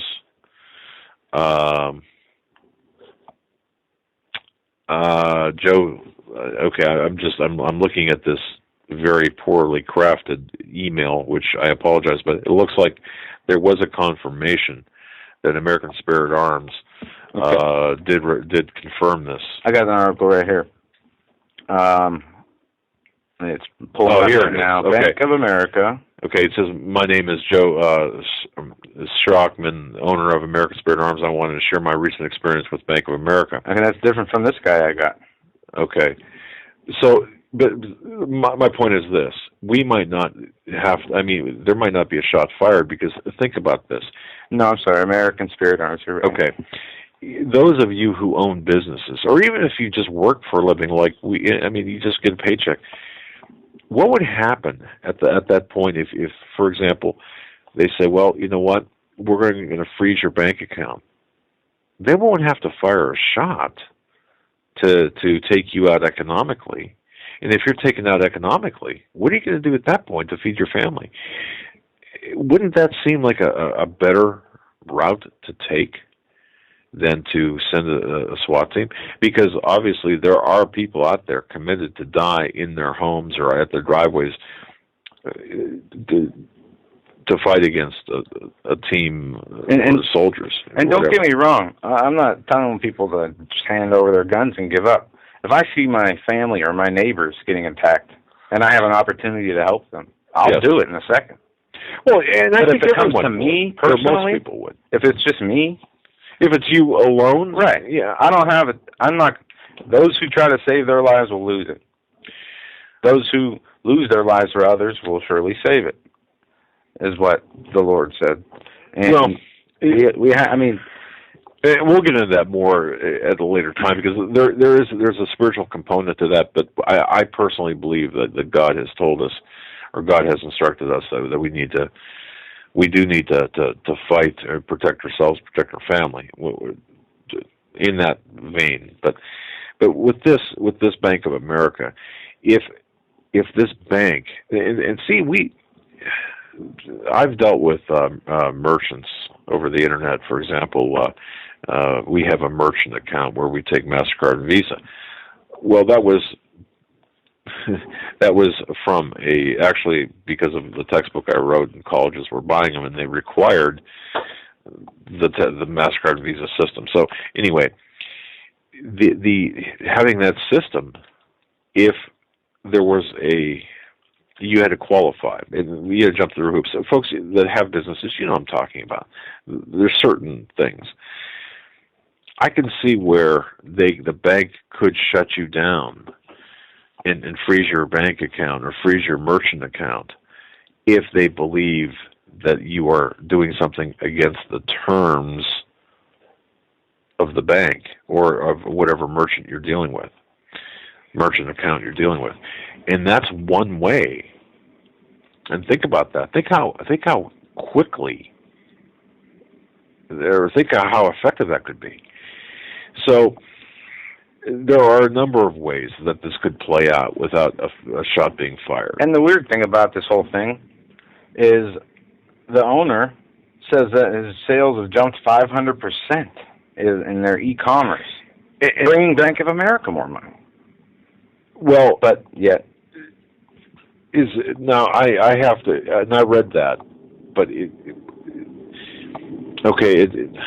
what we have experienced is that our website orders have jumped 500%, causing our website e-commerce processing large deposits. Okay, all right. Well, this threw up a huge red flag with Bank of America. Okay, I see what this gentleman's saying. In other words, that spike in sales, and they will do that. They will monitor, for example... monitor, not freeze and terminate your account. Well, no, unless actually... you have to be proven guilty of something before... No. Okay, let me just say this. If you have an e-commerce account, and ladies and gentlemen, I'm sure if you ever have this experience, if you ever want to open a business or have a business and you've got an e-commerce account, and it could be authorized.net or whatever the gateway to your merchant account, MasterCard, Visa, whatever that gateway might be. You've got to sign an agreement. And you've got to say, okay, this is what we're selling. You might be selling chili dogs or food, or you might be selling books, or you might be selling books and DVDs. If all of a sudden you start selling Volkswagens, they can terminate your account. Okay, because you signed. There's a very narrow area that in terms it's the terms of service. Now, what they did here, however, is they froze this business's money.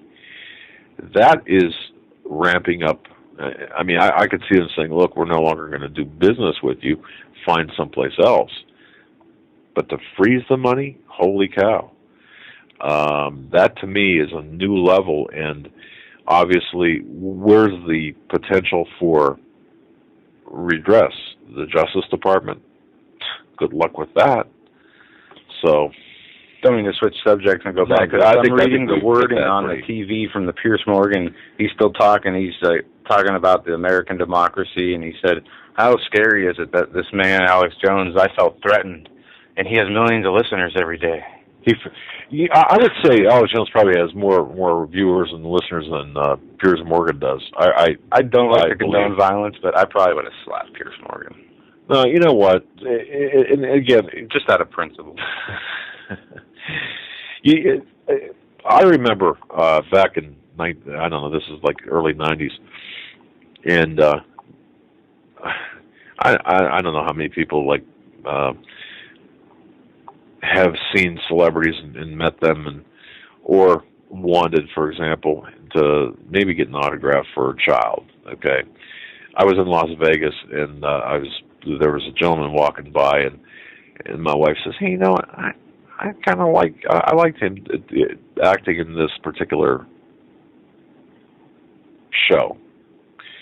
I said, "Yeah, well, I'll go up and ask him if I could grab an autograph." And now, I will not bother people if they're eating or if they're certainly if they're involved in something or if they're talking or whatever. But this guy was just walking down the hallway. And I must say walking rather slowly, and I'm not going to name the person. And I said, excuse me, would you mind giving my wife an autograph here, signing this for my wife? And he looked at me and said, I don't have time. Now, I said, fine, thank you, I didn't mean to bother you, and that would left it at that. I'm not sure where I was going with that, with the story, but I forgot who you said you were asking an autograph. No, I didn't name the person, but I guess it speaks to I guess when, for example, Piers Morgan and others, I guess I was trying to make the point of they've got this thing inside their head where they think there's something very special, and they're just like us. Just because they're on television doesn't make them any different. They still bleed. They still have bodily functions. I mean, it just so when you get to that point, that level of, and that's I have to believe as well that there is a mindset of the progressives, communists, socialists, fascists, that they inherently believe that they are special. Even to the point, and I heard this by Gary Bell, A View from Space is his radio show. It's on Saturday nights from 8 to 11:30 p.m. Eastern Time. It's 6:40 a.m. Toronto. I'd recommend anyone to listen to that. His name again is Gary Bell, but the elitists, the Illuminati, the people in power have this idea that they are different, not only different, better different, but different, like they've got special DNA. Now think about that for a moment. Like the DNA of the bloodline of Christ. I mean, that DNA kind of stuff. Yeah. And we're nothing but, we're bottom feeders. Yeah, useless eaters, as they say. And yes, we are going to be taking calls the whole third hour to answer your question in the chat room, Ruth. So give us a call at 661-244-9839, and we will take your call in the next hour. And anybody else that we can fit in. Why don't we do this? Because, ladies and gentlemen, we do have AM stations that do simulcast us. We're getting close to the top of the hour. Why don't we take a break now, and that way we'll have a little bit more time for your calls. Is that all right with you? Well, what we'll do is I'll play a 1-minute clip of Ted Cruz talking about Obama trying to scare people with a financial apocalypse, and then we'll go to a quick commercial and come right back. That's all right with you? We'll do that? Yeah, let's rock and roll with this. All right. This was from Sunday, I believe. Oh, yeah, I don't know when the interview was. Folks, you're listening to the Hagmann and Hagmann Report. We'll be right back after this quick clip of Representative Ted Cruz talking about Obama's financial Armageddon collapse, and quick word from our sponsors and your phone calls coming up next.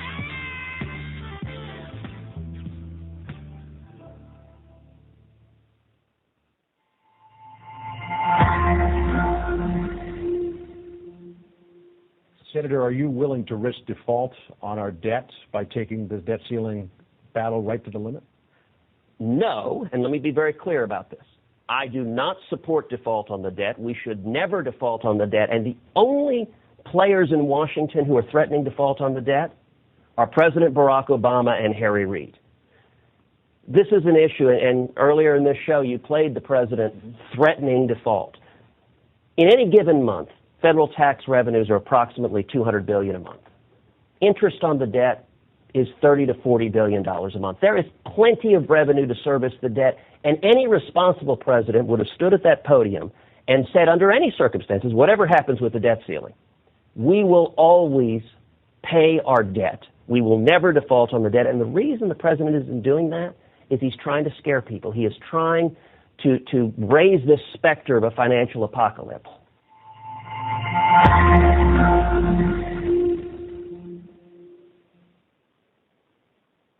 Hi, folks. Doug Hagmann here. You might know me as the co-host from the Hagmann and Hagmann Report, or as a frequent guest on Coast to Coast AM with George Norrie. If you're like me, you're tired and confused over today's headlines. You just don't know where to turn for accurate, concise information about really what's going on, what's truly going on in today's society. If you don't know where to turn for accurate, well-researched, and properly vetted news, I've got a suggestion. In fact, it's a requirement. Bookmark Canada Free Press. That's CanadaFreePress.com on the Internet. It's just not for Canada. It's for news across the world. Judy McLeod, founding editor, has put together a vast array of talented writers like Kelly O'Connell, Daniel Greenfield, Dr. Eilita Johnson-Powell, a lot of guest columnists, very talented writers. Folks, that's Canada Free Press at CanadaFreePress.com. Now mobile friendly. Follow on Facebook, because without America, there is no free world. Doug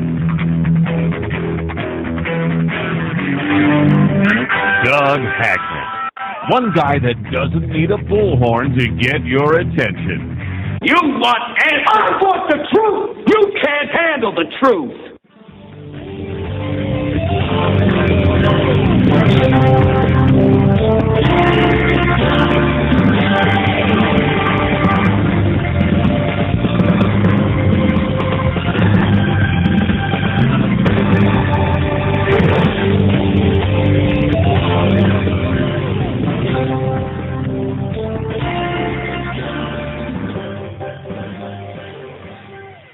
And welcome back to our third and final hour. Folks, you're listening to the Hagmann Report. This is live. Today is the 7th day of January 2013.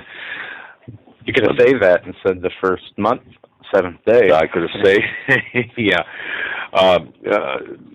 Folks, you are listening to both Doug and Joe Hagmann. We are the Hagmann Report. We're going to be taking your calls this hour, 661-244-9839. That's 661-244-9839. And for the last time, in case people have joined us late, can you give the schedule for sure. the week? Yeah. And by the way, folks, if you go to HomelandSecurityUS.com, we're in the process of updating it. Like I said, remember, this weekend we'd have time. Well, how time flies. But we are in the process of updating it. So we have a new section on the menu bar. In fact, the menu bar is going to change radically. But a new section, upcoming radio show guests and special programs. You can always check there, because as soon as we schedule a guest and lock the guest in, we'll put that up there. But this week, Thursday, we are going to welcome Nathan Leal from The Watchman's Cry. This gentleman was requested by numerous people, including Karen from Rome, Italy, who's listening live. I want to say hello to Karen in Rome, Italy. And on Friday, this is the program that we were to have on Sunday, yesterday, that was canceled because of this Financial Insider's schedule. That's going to take place on Friday from 9 till midnight Friday, okay? So, Thursday, Nathan Leal from The Watchman's Cry. Which Watchman's Cry? The link is right on there at HomelandSecurityUS.com. And then Friday, Steve Quayle and his Financial Insider. The information, by the way... And then Sunday. Oh, and Sunday, Tom Horn. 3-hour special, 9 to midnight also. Yes. With Same time Steve as Quayle. Friday. Right. And Tom Horn wrote, with Chris Putnam, the book, Petrus Romanus. What a tremendous book that was. I read that. It's unbelievable. I haven't had a chance, but you gave me this information and things to read tonight, and we'll be doing that this week for sure. I want to say this as well. Like I said, we're going to be making some really huge additions to the website. We're putting together our resource library for you. We're populating that right now as well. So some good things happening on the website. The subject of Thursday is going to be about Obama's inauguration. That's going to be like the primary subject. There's some things that are planned. You can visit watchmanscry.com and get a early flavor of that program as well. And we've got other people lining up, or that we will line up and put on that page when appropriate.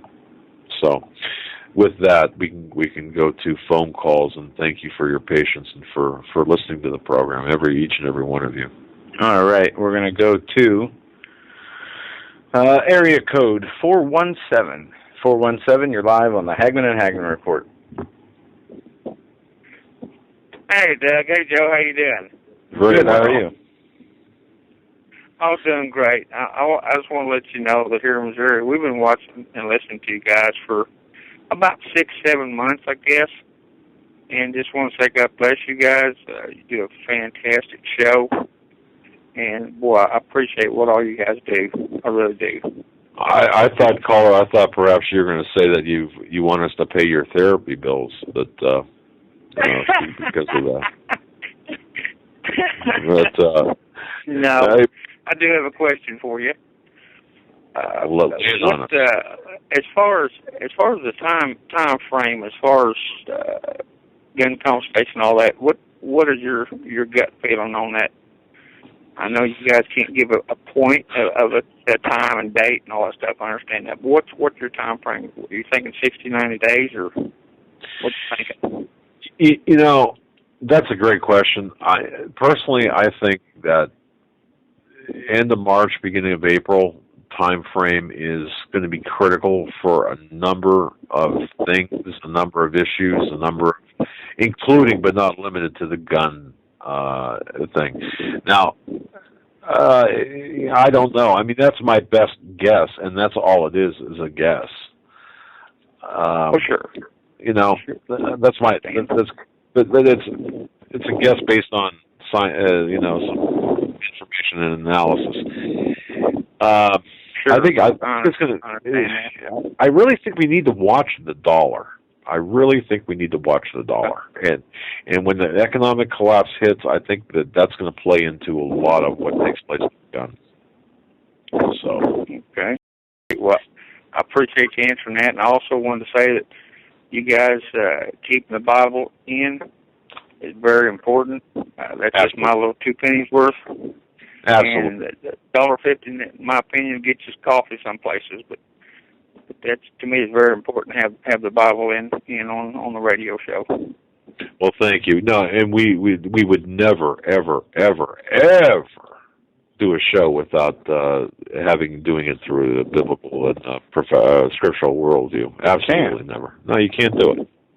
You'd be disingenuous. And I'm gonna, if you guys don't mind, I'm gonna send you. I'm a songwriter. Okay. And I'm gonna send you a song. The chorus part is what I want you to really listen to on the song that I send you. It's called "Let Freedom Ring," and it talks about Vietnam and Korea and the different wars in the verses. But on the chorus part, I wanted you guys to hear that and see what you thought of it. And if you guys ever want to play it. Won't. I'm not trying to get money. I'm not trying to do anything. I don't want anyone recognition. I just want you to hear the words. Oh, we'd love to. We'd love to. Please send it along, and we'll play it on air, and we'll, absolutely, yes, love to.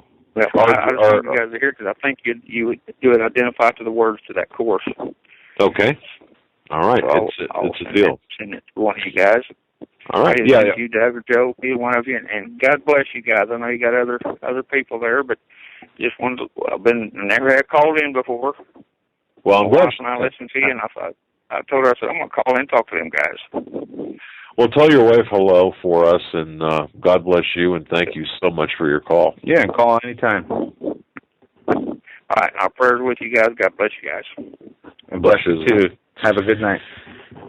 I'm excited to get Joe. I'm excited to get that. That's going to be kind of fun to listen to and to play. Yeah. There's. Sorry, I'm looking at my numbers list trying to. There are some very. I got to tell you, there's some talented people. We have listeners that have written books and have written songs and sung songs and just a wonderful blend of talent in our listening audience. Yeah, it's great. We are definitely blessed by the people who listen to us. And So, before you go to a call, I did have a conversation with another talk show host. No one I mean, no, it's not Keith Hansen. No, it's not. It was another talk show host who said, happened to catch a couple of your programs, and this gentleman is out on the West Coast, and I don't know if I know that people out on the West Coast would recognize this person's name, but he said, one thing that impressed me was your callers. And I said, well, how so exactly? I mean, wanting more information because obviously this person's pretty successful. And he said the level of knowledge of the people who listen to the program. For example, you could be talking about, well, I'll just throw this out there, Illuminati. The amount of knowledge that people have about that subject is incredible. They're able to keep up with. You could throw out. It's like a college course, whereas a normal, like an AM radio station drive time might be a high school senior class. This is a college audience that we're talking to. It's much more sophisticated. He said that's what I noticed. So kudos to everyone listening and people who've called in. I think that's a great compliment to you folks. Yeah. We're going to move right along here. Area code 250. We're coming to you now. You're live on the Hagmann and Hagmann Report. Hi, Doug and Joe. God bless you both. Good evening. What's on your mind? Yeah, I just, you caught me taking a swig of coffee there. Sorry about that. Welcome to the Hagmann Report. How's that for couth and integrity, or not integrity, but anyway, what's on your mind? Anyways, I keep hearing, the where did it all go wrong statement, and I honestly believe that it all went wrong when people stopped going out in their communities, their churches, their town halls, their meetings, really holding the politicians face to face. And now they've got us stuck in our homes listening to the radio, watching the TV, the internet, and more they want to be in our homes instead of us being in our government buildings enforcing the laws, whether it be the laws of God or the laws of the land. And I really believe that's a lot where it all went wrong. And as far as what you guys have said about us being persecuted in God's name, and that's a reality. It's coming. They're already doing it. They didn't. The Bible doesn't say we're going to be not persecuted in God's name. We are going to be persecuted in God's name. So I really believe that's coming down the pipe. It's already happening. And as far as the guns go, I honestly don't think it really matters at this point. If people haven't stood up and guns yet, sorry about that. If people haven't stood up and used their guns yet, they're not going to. They really aren't going to. These guys like to play it like a chess match. They don't like to bring the hammer down until they've got you in checkmate. So, there's really few instances where they get desperate and try to push things through that they don't already have you locked down on. But, America's the last bastion of hope, and it's about to fall. It's fallen. It's already fallen. And we're here, guys. We're here. Yep. Can I ask your first name? My name's Jeff. Jeff. Okay. The reason I just want to write that down because Jeff, you said something that to me is incredibly profound. Two things. What you said about the leaders, the elected officials, they don't want us in their places. They want to be in our homes, and that's kind of where we're at. You're exactly right. And the other thing that you said is about the guns. To me, see, if this was 1775 or 4 or 3 or 2, back then, we'd already be shooting, wouldn't we? I mean, that's what you're saying. You'd be in the streets already. You'd be at your government buildings. It's not theirs, it's yours. you'd already be down there. You'd be in their faces. You would have everybody would have a rifle or a pistol or whatever firearm, and they'd be saying, "No, you're criminals. Get out." It's not happening, though. It's not going to happen. And the next step isn't in your home. After they're in your home, which they already really are, after they're in your home, it's going to be in your head. And that's the mark of the beast. That's what's coming. That's what's next. They want to be in your temple, your body, your personal house. Wow. Jeff, I cannot argue with I can't argue with anything. I got to tell you, you got me thinking there. They brought the battle to us, successfully kept us out of our homes or out of our buildings, and they've infiltrated our homes. And I do think you're right with the gun issue. That settles right with me. So, and wanting to get in our heads, that's the next step. And to a large extent, they already are, aren't they? Yep. Wow. And you've just proved the conversation I had with the talk show host about the college level intellectual conversations. What a great call. Anything else, my friend? No. God bless you both. Thank you very much. Keep doing what you're doing. All right, sir. Thank you, Jeff. Thanks for the call. Thank you. Okay. Joe, incredible. I mean, very articulate, right on the money. And isn't that something? Isn't that something? Isn't he right? Jeff is correct. Where they have really locked us out of our own buildings. Of course. And kept us in our homes. Or, if nothing else, kept us out of their buildings. Wow. No, and things have just begun. The Federal Reserve, as we talked about QE3, printing money to buy mortgage-backed securities. Is the Federal Reserve going to own your mortgage just because they have the illegal, unconstitutional authority of making money out of thin air? You know, I love to read, folks, and one book that I have to recommend, it's you can order it off of Amazon. You won't. I don't think it's in print. I don't think you're going to find it in any bookstore. Maybe a secondhand bookstore, or a used bookstore, or someplace that would have rare books. But The Secrets of the Federal Reserve by Eustace Mullins. The Secrets of the Federal Reserve. This was this was originally done back in I think it was in the 70s, and it was redone in 91.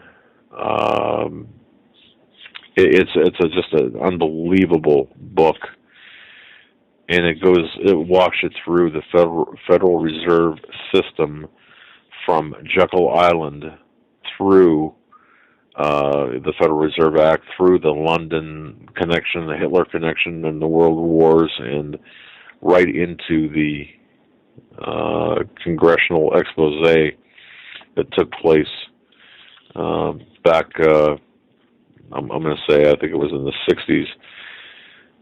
I've got to say, what a tremendous book that is. So if you want to learn about the Federal Reserve, it's called Secrets of the Federal Reserve, The London Connection by Eustace Mullins. Highly recommended. Of course, we don't get any money for pushing books, but we like to keep our audience informed. Joe? Yeah. All right. I thought we had caller still on. I was in my own little dreamland there. Yeah, you were. I was looking at. I was reading the Drudge Report. A tanker hit the San Francisco Bridge. Apparently, the ship tanker hit the bridge, but it doesn't look that bad. Also, it says there's a title: "Computer Craze Giving Kids Cancer," and that's something we're definitely going to have to look into. But let's go back to calls. All right. While we are waiting.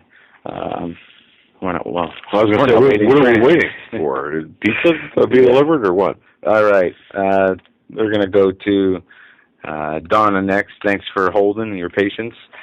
You're live on the Hagmann and Hagmann Report. Hi, guys. How are you doing? Very well. Oh, Joe's good. excellent. I'm glad to hear that. Hello? Yes, I said Joe's excellent. I'm doing very well. Oh, okay. I was just at Future Conference in Dallas. I just got home, in fact, tonight, and my computer went down. I can't get my Kindle, so I had to listen to you on my phone. Having said that, I was at the conference, and one of the guys that work for Fox, I won't mention names, but he's written a book called Eye to Eye. I'll leave it at that and let you figure out who it is. We had the whole presentation, which is still the left-right and kind of pushing the got to get the Republican kind of thing going again, and I'm kind of past that. And then they had a Q&A at the end, and I stood up and I said, given the cloud pivot strategy, I have a hard time saying that, concept that Obama seems to be bringing into the White House, is it even possible that we're going to have elections in, the coming up 2016? And that was one of three questions, but the thing I got was a political answer. In fact, the question I asked was totally avoided, as if I didn't even ask the question, and side-skirted and went into something that I didn't even ask. Having said that, I thought, I was kind of upset about the fact that I don't like political answers. I would rather I don't know what you're talking about, or don't answer the question, or I don't want to answer that question. I would have preferred that. However, I thought, well, okay, whatever. And it was really quite interesting, because it was a couple minutes later, I was in the hallway, how people are running around at conferences. An older couple came up to me, and the gentleman said to me, he goes, that was a very good question you asked. And he was very impressed with the question. He said, I'm very aware of what you were talking about, and he didn't answer your question. So he got the message, and they invited me to eat with them, and it was nice, and because sometimes when you ask questions and you think, well, I'm not really doing any good, nobody's listening. Yet this one couple did listen, and I met Doc while I was there. He's very nice. The conference was very good. Doc Marquis, is that who you're? Yeah. Oh, okay. Yeah, he was there at the conference. Met him, very nice man. And it was a good conference, other than the fact that I, felt like, some of the questions weren't asked. There was a lot of different theories as to what's going on in terms of, people have many views. I tend to think Doc may have had some of his views. I agreed more with him in terms of the Illuminati and what they're leading up to in his presentation, which you can have a he'll let him tell you, but it was very good. So I'm kind of all over the place because I had to listen to you on my phone because my computer, which I just had serviced, there shouldn't be anything wrong with it, it just won't turn on. And I was doing research the other day and it just shut off on me. So I thought that was quite interesting. And I tried to do it on the Kindle, and the Kindle wouldn't do it either. Wow. I don't know what's going on with my electronics in my house. The Kindle was working quite fine at the hotel. But I got home, it's not working, and the only way I could listen to you was on the phone. So I'm sorry about that phone call. Yeah, a little weird. That's all right. But just to be clear, you, if I understand this right, you posed your question that was not answered to, and you don't have to name the person, but to did you say a Fox reporter? Yeah, he was a reporter for Fox. He was doing a presentation on the coming world. The presentation seemed to be focused around that sort of, you got to get in there, kind of geared towards the next election kind of thing. Going in that direction. I see. Right. You got to get those people in, talk to them, and I'm past that. I'm not left, right. I don't know if it's even possible. I don't even know if we're going to have another election. I'm kind of past that. And I'm more at the point now where, with the economic situation that we're facing, and that's why I brought up the cloud and pivot strategy, the fact that, we are going deeper and deeper into debt, and our banks are not as solvent as we think they are. And I wanted, how do you propose that is going to, But do you see that happening in the future? Do you see that becoming a problem? And why isn't Fox News covering this? It's not like, rocket science. It's pretty easy to see. And I didn't get an answer. Yeah. However, that's good amazing. news is... Go ahead. Yeah. I said the good news, at least 2 people got it. Well, and Donna, I got to tell you, I think that's how we're going to be able to advance our positions. It's not, it's going to be people like that and people that you least expect that will come up to us when we discuss something. We might be at an old-fashioned cocktail party or something, and you might be talking to someone, and the person you're talking to might not get it, but that person that's standing 2 or 3 feet away from you, seemingly, ignoring you or not listening to you, might overhear you and come up to you and say, I agree with you. And I think that's how we're going to advance our position and literally save lives, hearts, minds, and souls. I believe that. It's going to, and Steve Quayle and I were talking about that. It may not, it may be from a different direction. So your words were not wasted. Oh, and to let you know, Joe, I was in the airport, and another woman, because she started speaking with me about Colorado's marijuana law, which it's a diversion, again, and the shootings. And I looked at her, I said, and I shared it with her openly. I said, we've taken God out of the schools. The kids that did the Columbine shooting, were wearing natural selection T-shirts, even though that wasn't really mainstream news, but they were. And then I proceeded to say, when you take God out of the schools, you tell kids they're made from an accident, like they're nothing except slime that evolved into something. And then we wonder why we're having the problems. I don't think marijuana is the primary issue here. And because it went from marijuana to driving to shooting, how conversations go. I said, I think our primary problem is that nobody knows God anymore in schools. And we don't, I had to memorize the preamble to the Constitution in my 6th grade class. I said, they don't do that anymore. So this is another conversation. As I was traveling, I was talking to people. So I thought that was good because she sat and looked at me for a few minutes and stared. And I said, when you take God out of everything, and we're just nothing but an accident, and we wonder why we have a depraved society. And we talked a little bit about the French Revolution and how those people at that particular time were all the same, religion, as Anne Barnhart stated in her Vendée. And that was very telltale in the sense that they were all the same religion. But once that proto-Marxism kind of concept and godlessness entered into one group, they became vicious. Yep. And her ending with flashing on our society, and you don't think it could happen, that really touched me. It left an impression like, whoa, we're in trouble. But I'll leave you with that thought.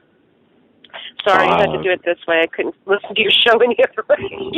Well, at least you listened. Thank you so much, Donna. God bless you, and glad you're back safe. You're welcome. And you guys, God bless both of you, and don't you dare stop talking about the Lord. Oh, we never do that. Says. No, we never do best. I did watch a little bit of Alex. He got a little upset. Pierce. I think he let Pierce push his buttons. That's all. He tends to do that. He gets a little. Sometimes you can push his buttons, and Pierce has a way of doing that. Pushing buttons, because I was watching that while I was listening to you. Well, thanks for the update. Pushed his buttons. Yeah, I can. Thanks for the update, and I can only imagine. Yeah, it would be very difficult to be on the receiving end of that button pushing. But well. Yeah. All right. I don't know. I don't think I could do it. Maybe you could, but I don't think I could. It would be thought tough. Alex did pretty good not to choke him. I might have done sorry, that. Lord. Did I say that? I didn't really mean that. Oh, I know. Now I got to go pray for Pierce Morgan. I hear you. Did you say you're going to pray for his deportation? No, pray for Pierce Morgan. No, I got to go pray for Pierce Morgan because I just had that thought. Yeah. To go pray for for Pierce Morgan. Okay, gentlemen. God bless you. Keep up the good work. All right. Thanks. Good night. Good. All right, we're going to move right along here. We're going to go to area code. Oh, we got Dave in Long Island. Dave, we're coming to you now. You're live on the Hagmann and Hagmann Report. Hello, my brothers and sisters. Oh, excuse me, I'm sorry about that. Hello, my infidel brothers. Allahu Akbar. Hello? Allahu Akbar. What? Allahu Akbar. Allah Akbar, yeah. Yeah, oh, we can't mention God. That's right. The Muslims can't say that anymore either, right? They're not allowed to say God either, right? Well, I don't know. I just know that if you talk about God and don't couple that with the profanity, then certainly you're a terrorist. So whatever that turns out to be. What's on your the Lord God Jesus Christ? There you go.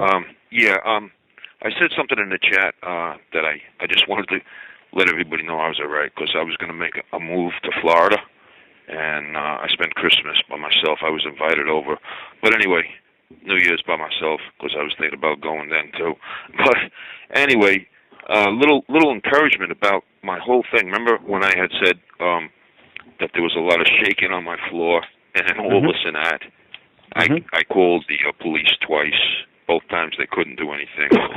The old woman downstairs wouldn't let the cop in the first time in the bedroom, so I thought that was a little suspicious, but not to him, evidently.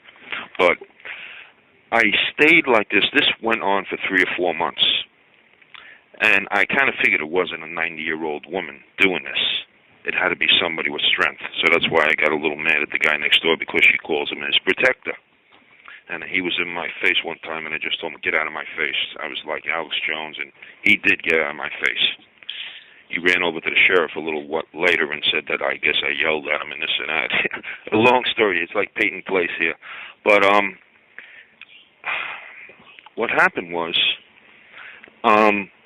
every night when this was going on, about 4 or 5 times, I would say, Dear Jesus, please, can you please help me, oh Lord?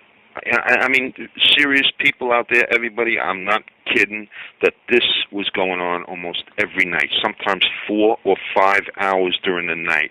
It was like somebody was taking a pole and putting on the beams on their ceiling and shaking my floor, because the floor is like crap. It's a crappy floor. And I would actually say to Jesus, please, dear Jesus, and I'm not going to go downstairs and shoot anybody. I'm not going to go and attack anybody. I did it the legit way. I called the police. They can't do anything. I called my complex. They're not going to do anything. This was nothing I could do. So I'm just asking Jesus, please. And I ask, what I'm going to say is a little crazy, but I actually said, dear Jesus, well, she took a fall. Evidently, she took a fall. She fell down. She broke her arm or something like that, and she got that fixed. Then she fell down again, and she got her leg fixed. And then she's still down there. And I was asking Jesus that, and I would say things like, can you please, dear Jesus, somehow maybe you can get her to go into the nursing home, or maybe, something where she can't take care of herself anymore. And I would really humbly speak to Jesus like this, and I'm not asking for ill, but I knew that there was something evil down there doing this to me. And I knew that it wasn't her. I knew that whoever was down there was doing it. So anyway, make a long story short, I was speaking to somebody a couple of weeks ago. They said, oh, no, she's not down there. She's in a nursing home. So I said, what? She's in a nursing home? I said, yeah. So now I just felt this shaking a couple of days before. So I said, whoa, there's somebody still down there. So this continued. Well, not this past weekend, but the weekend before, I was sick, and I was home, and they know that I usually work on Saturday and Sunday. So I'm home. I don't know. It was the last day, getting near the last day of the month. And I look out the window and hear some noise, and I see a black guy going, carrying a couch with a white guy all covered up. And they're moving the stuff out to a truck in the front with North Carolina plates. So I'm like, whoa. And previous to that, no. All right. So they did that, and I went outside. I took the plate number down just in case, whatever. And I watched them. They carried a couple of mattresses out. Then I stayed in my vehicle so I can just see. And they left, and I seen a girl leave in the car. She just looked at me. It was like just a plain stare. They left. I found out later that the grandmother allowed her granddaughter to live down there, I guess sometimes, and she was going with a black guy. Now, I'm not a racist. I love Vern. I love Alan West, Alan Keyes. But evidently, they must have heard me talking on this show. I must have a little loud voice. I do. And they must have heard me ragging on Obama. And I guess that touched this black guy. And this is what I feel. And now they're gone. They are gone. For the past 4 or 5 nights, there's been no shaking in this apartment, and it's been beautiful. And this is just something that I just wanted to say to everybody. Things are going to get bad, and I just believe that Jesus is going to be there so much for us. I don't think there's going to be no rapture. We're going to go through this tribulation. But I think as long as we stay in the state of grace, we stay true to His Word, we stay out of sin, we praise the Lord, and I mean praise Him and trust in Him, I think we will get through this. I mean, I don't know. All I know is that when I praise the Lord, when I was going around here and I knew that they were doing evil to me, doing this, I would praise the Lord, and it would give me some strength. It would give me strength that I would get so... I would do chin-ups. I was doing like almost 30 chin-ups, not at a time, but 3 sets, and then I'd do some more. I mean, it gave me such strength, and I'm 60 years old.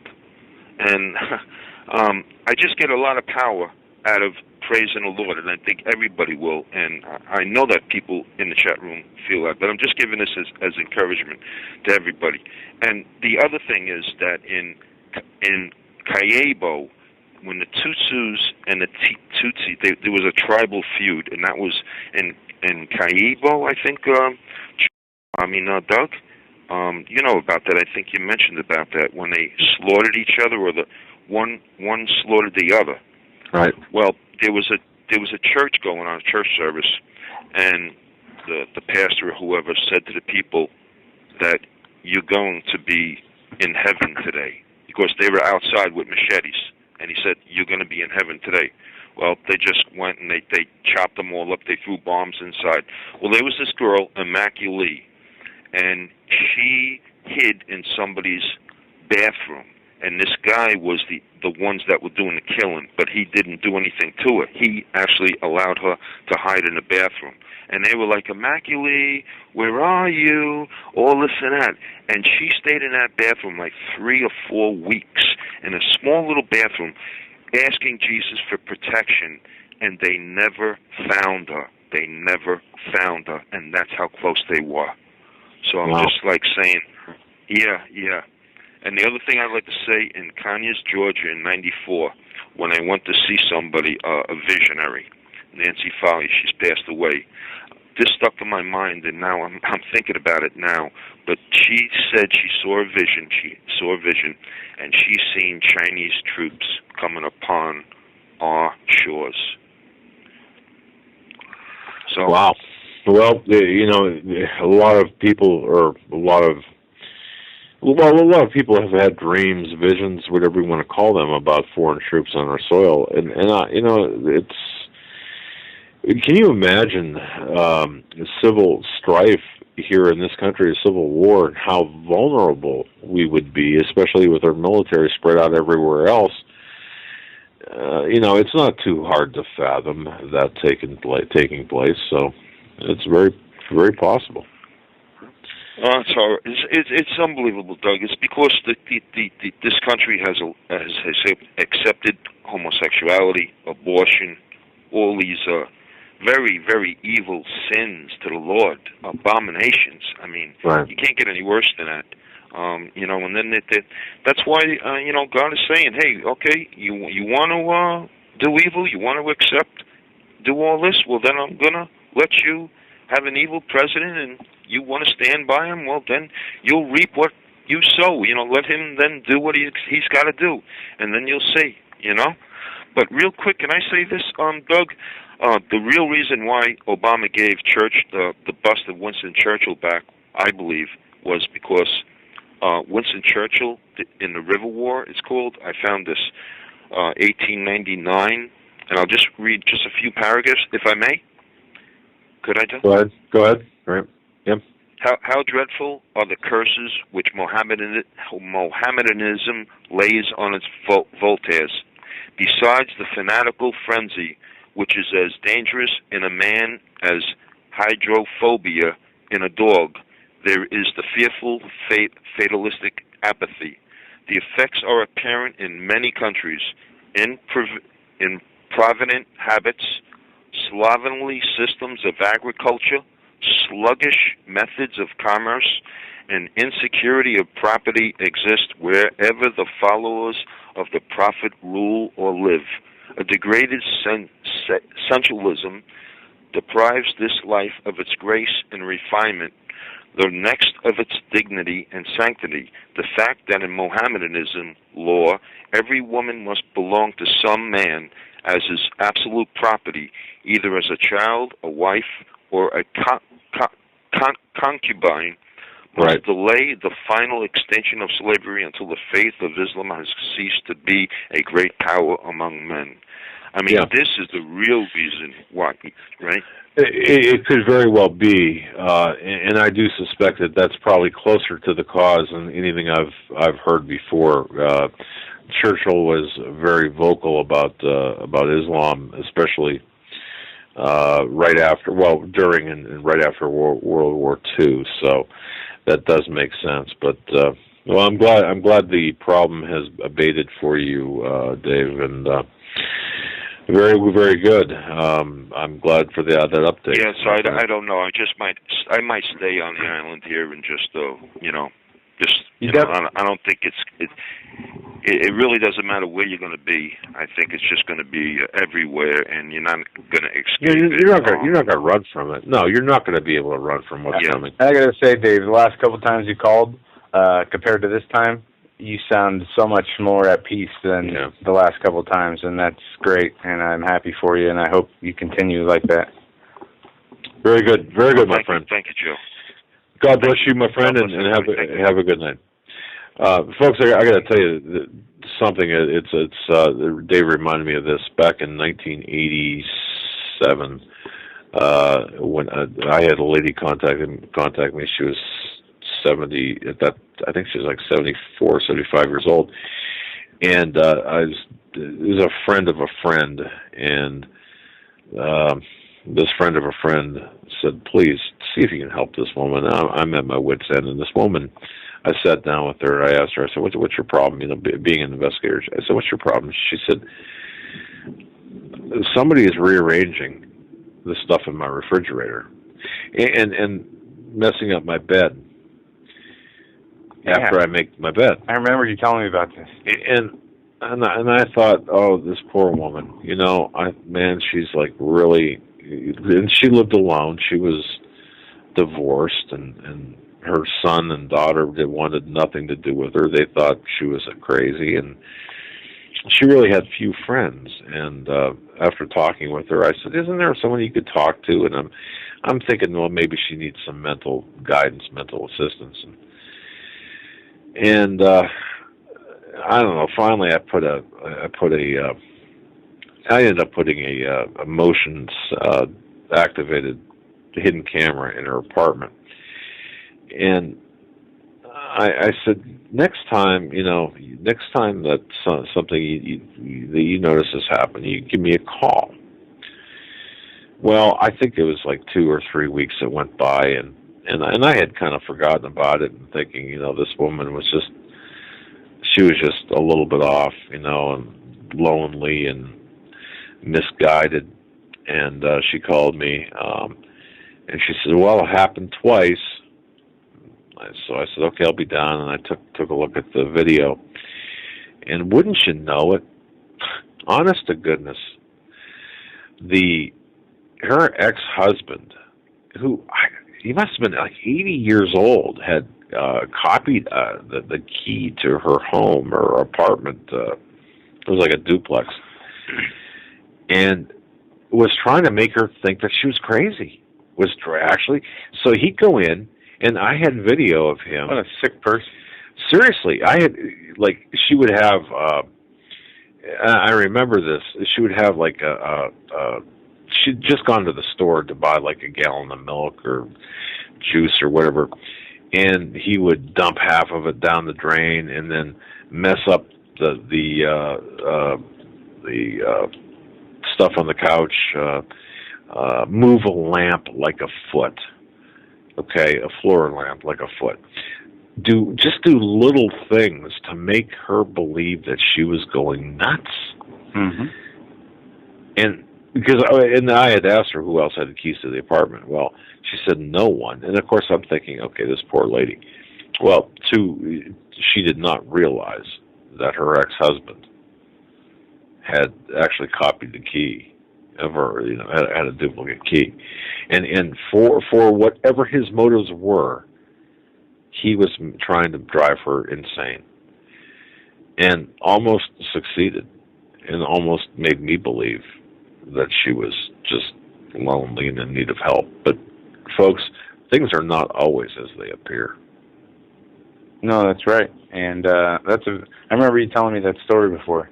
That's creepy. Somebody would do telling you for what, a little revenge or.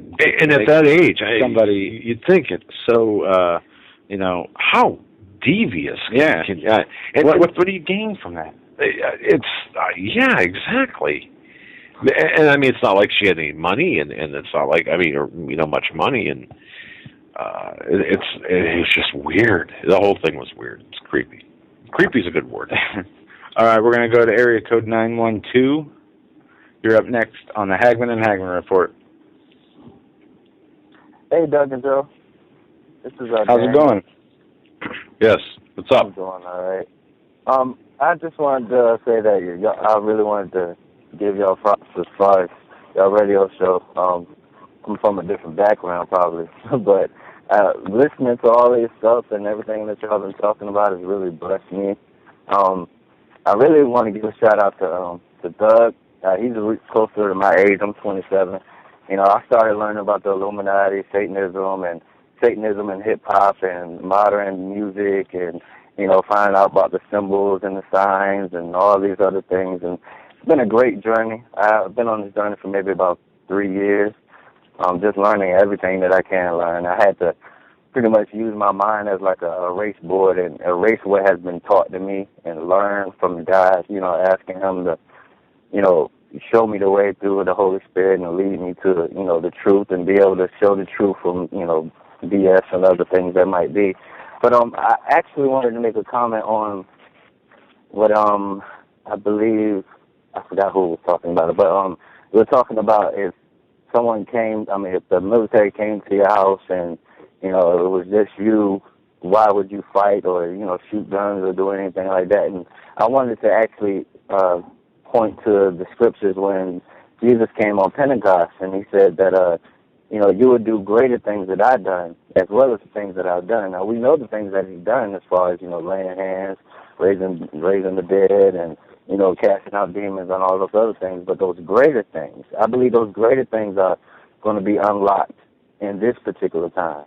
Just like David had only one rock but took down the giant. And, all the other different stories where everyone thought that the little one couldn't do it but was able to. So I believe those greater things that we're going to be able to do might be, out there in the wild. People might say sci-fi or this, that, and the other. But, like Jesus, when they tried to stone him, he made everybody, they didn't know where he went, and he walked through the crowd. The whole crowd, while everybody was trying to get at him and everything. I believe he had just finished giving a parable or something, and the Jews wanted to stone him.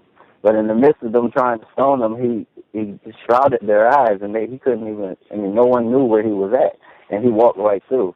I believe that in this time, if we're ever, set up in that particular situation, if it's God's will, that gun won't shoot, or that bullet won't fire, or whatever the case might be, we'll be protected under that divine protection. No matter what man might try to do or what Satan might do, God would do it just so he can get the glory for it. You know, somebody else might have saw it and be like, yeah, he was surrounded by all those people and they tried to shoot him.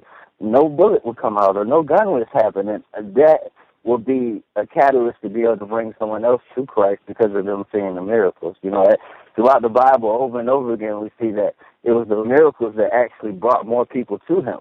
You know, he saw that no other God could do this or no other man was able to do this. So this must be the source that we're looking for.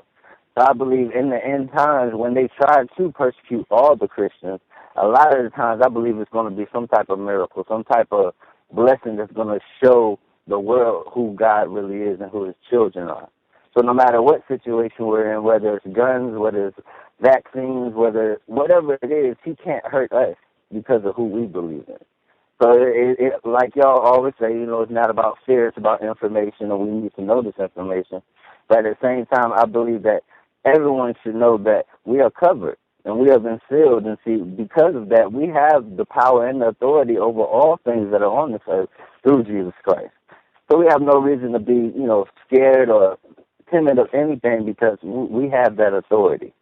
And I just wanted to give that, you know, tidbit off. I had a whole bunch of stuff I wanted to talk about, but right now that's the first thing that came off my head. But I just wanted to, you know, tell y'all that I love everything that you do. I love this father and son thing. I wish my father could be into this like you all are.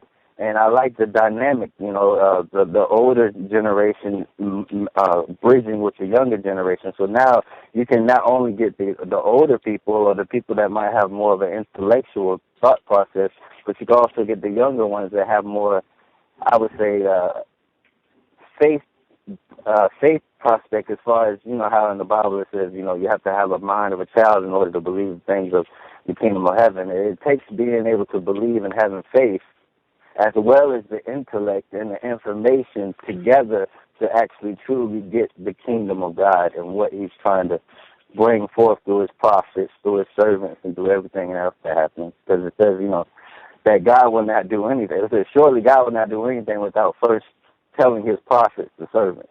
So everything is going to happen, but we, as the children of Christ, as the bride of Christ, will know and we should be ready for it. And exactly right. Wow. No, you can keep talking. Fantastic. Yeah. What's your name again? I don't know if we asked Daniel. you. Daniel. Okay.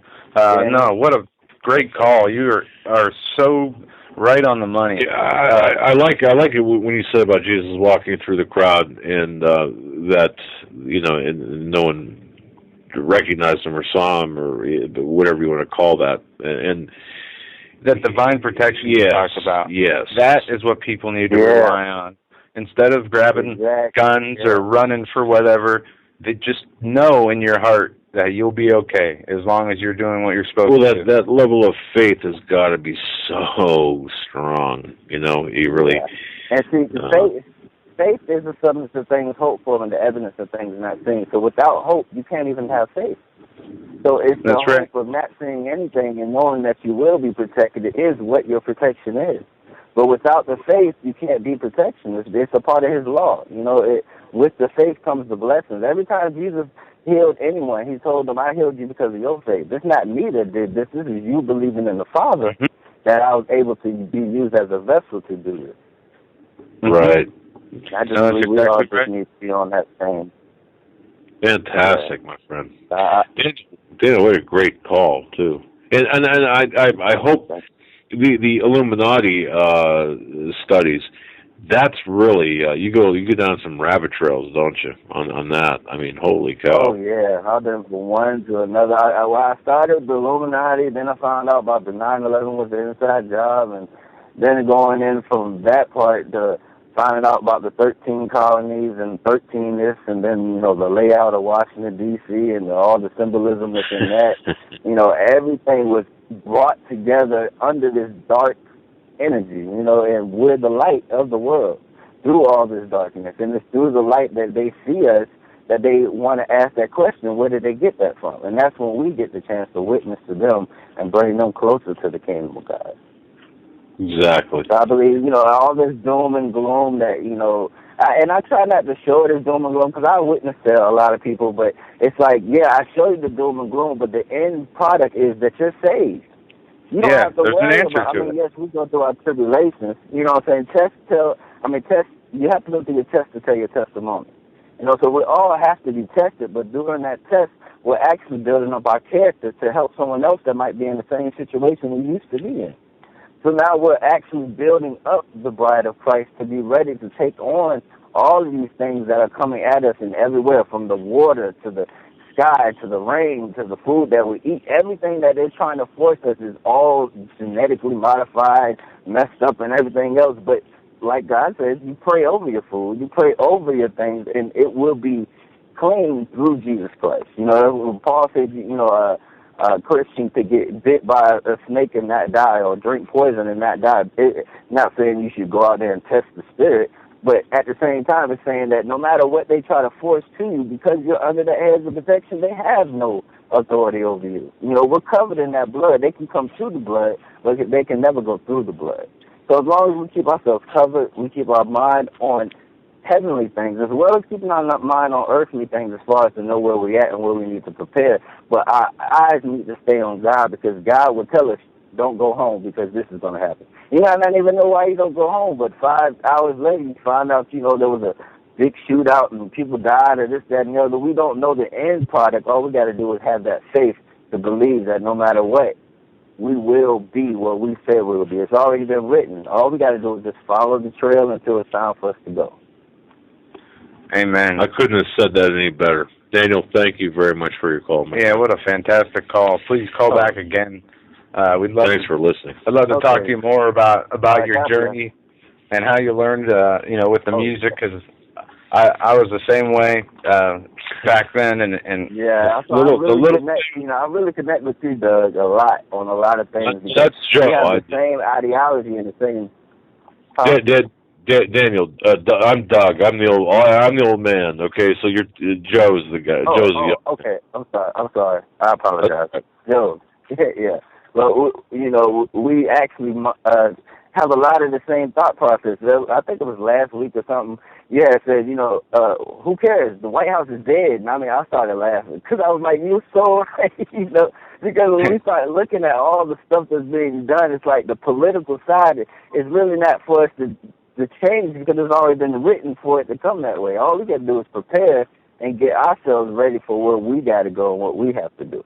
Because at the end, it talks about how the bride of Christ gets the wings and goes into the wilderness. I believe that's going to be us. We have certain people that are good at building, certain people that are good at making food, making food from the earth, and other people that are good at this. And we're going to all come together wherever this wilderness is and be there to help each other, going back to that community, back to that tribe-like state that you were talking about earlier, Doug, about us being able to actually come together and work together. I do believe that is the end product, but like, you were saying, who do you know is going to set you up and who is not? And I believe, like you said, the Holy Spirit will tell you who you need to talk to and who you do not need to talk to. But I believe, collectively, all together, that's the end product, is the ones that need to be with God and the ones that are following the God will know who their brothers and sisters are. And they will go and get them. And then they'll go to whatever place they might need to be, and God will provide for them wherever they are at. But it tells us a warning of when we need to flee, when we hear certain things, or when it's time to go. And it makes so much sense, because now we hear about martial law and this, that, and the other, and the best place to be is nowhere in the city, be out there in the wilderness or somewhere, not around a whole bunch of metropolitans. Jesus said that 2,000 years ago. When the son of perdition stands in the temple and calls himself God, know that it's time to leave. He says, don't go back to Judea. Those that are on the roof, don't go back to your house to collect things. Leave. Go into the wilderness, because of what's about to come is the persecution. So, it gives us the clues, it gives us everything we need. The Word of God is all in all. 90 I'm sorry, seconds. I know I'm wasting so much time. But I love y'all. Right.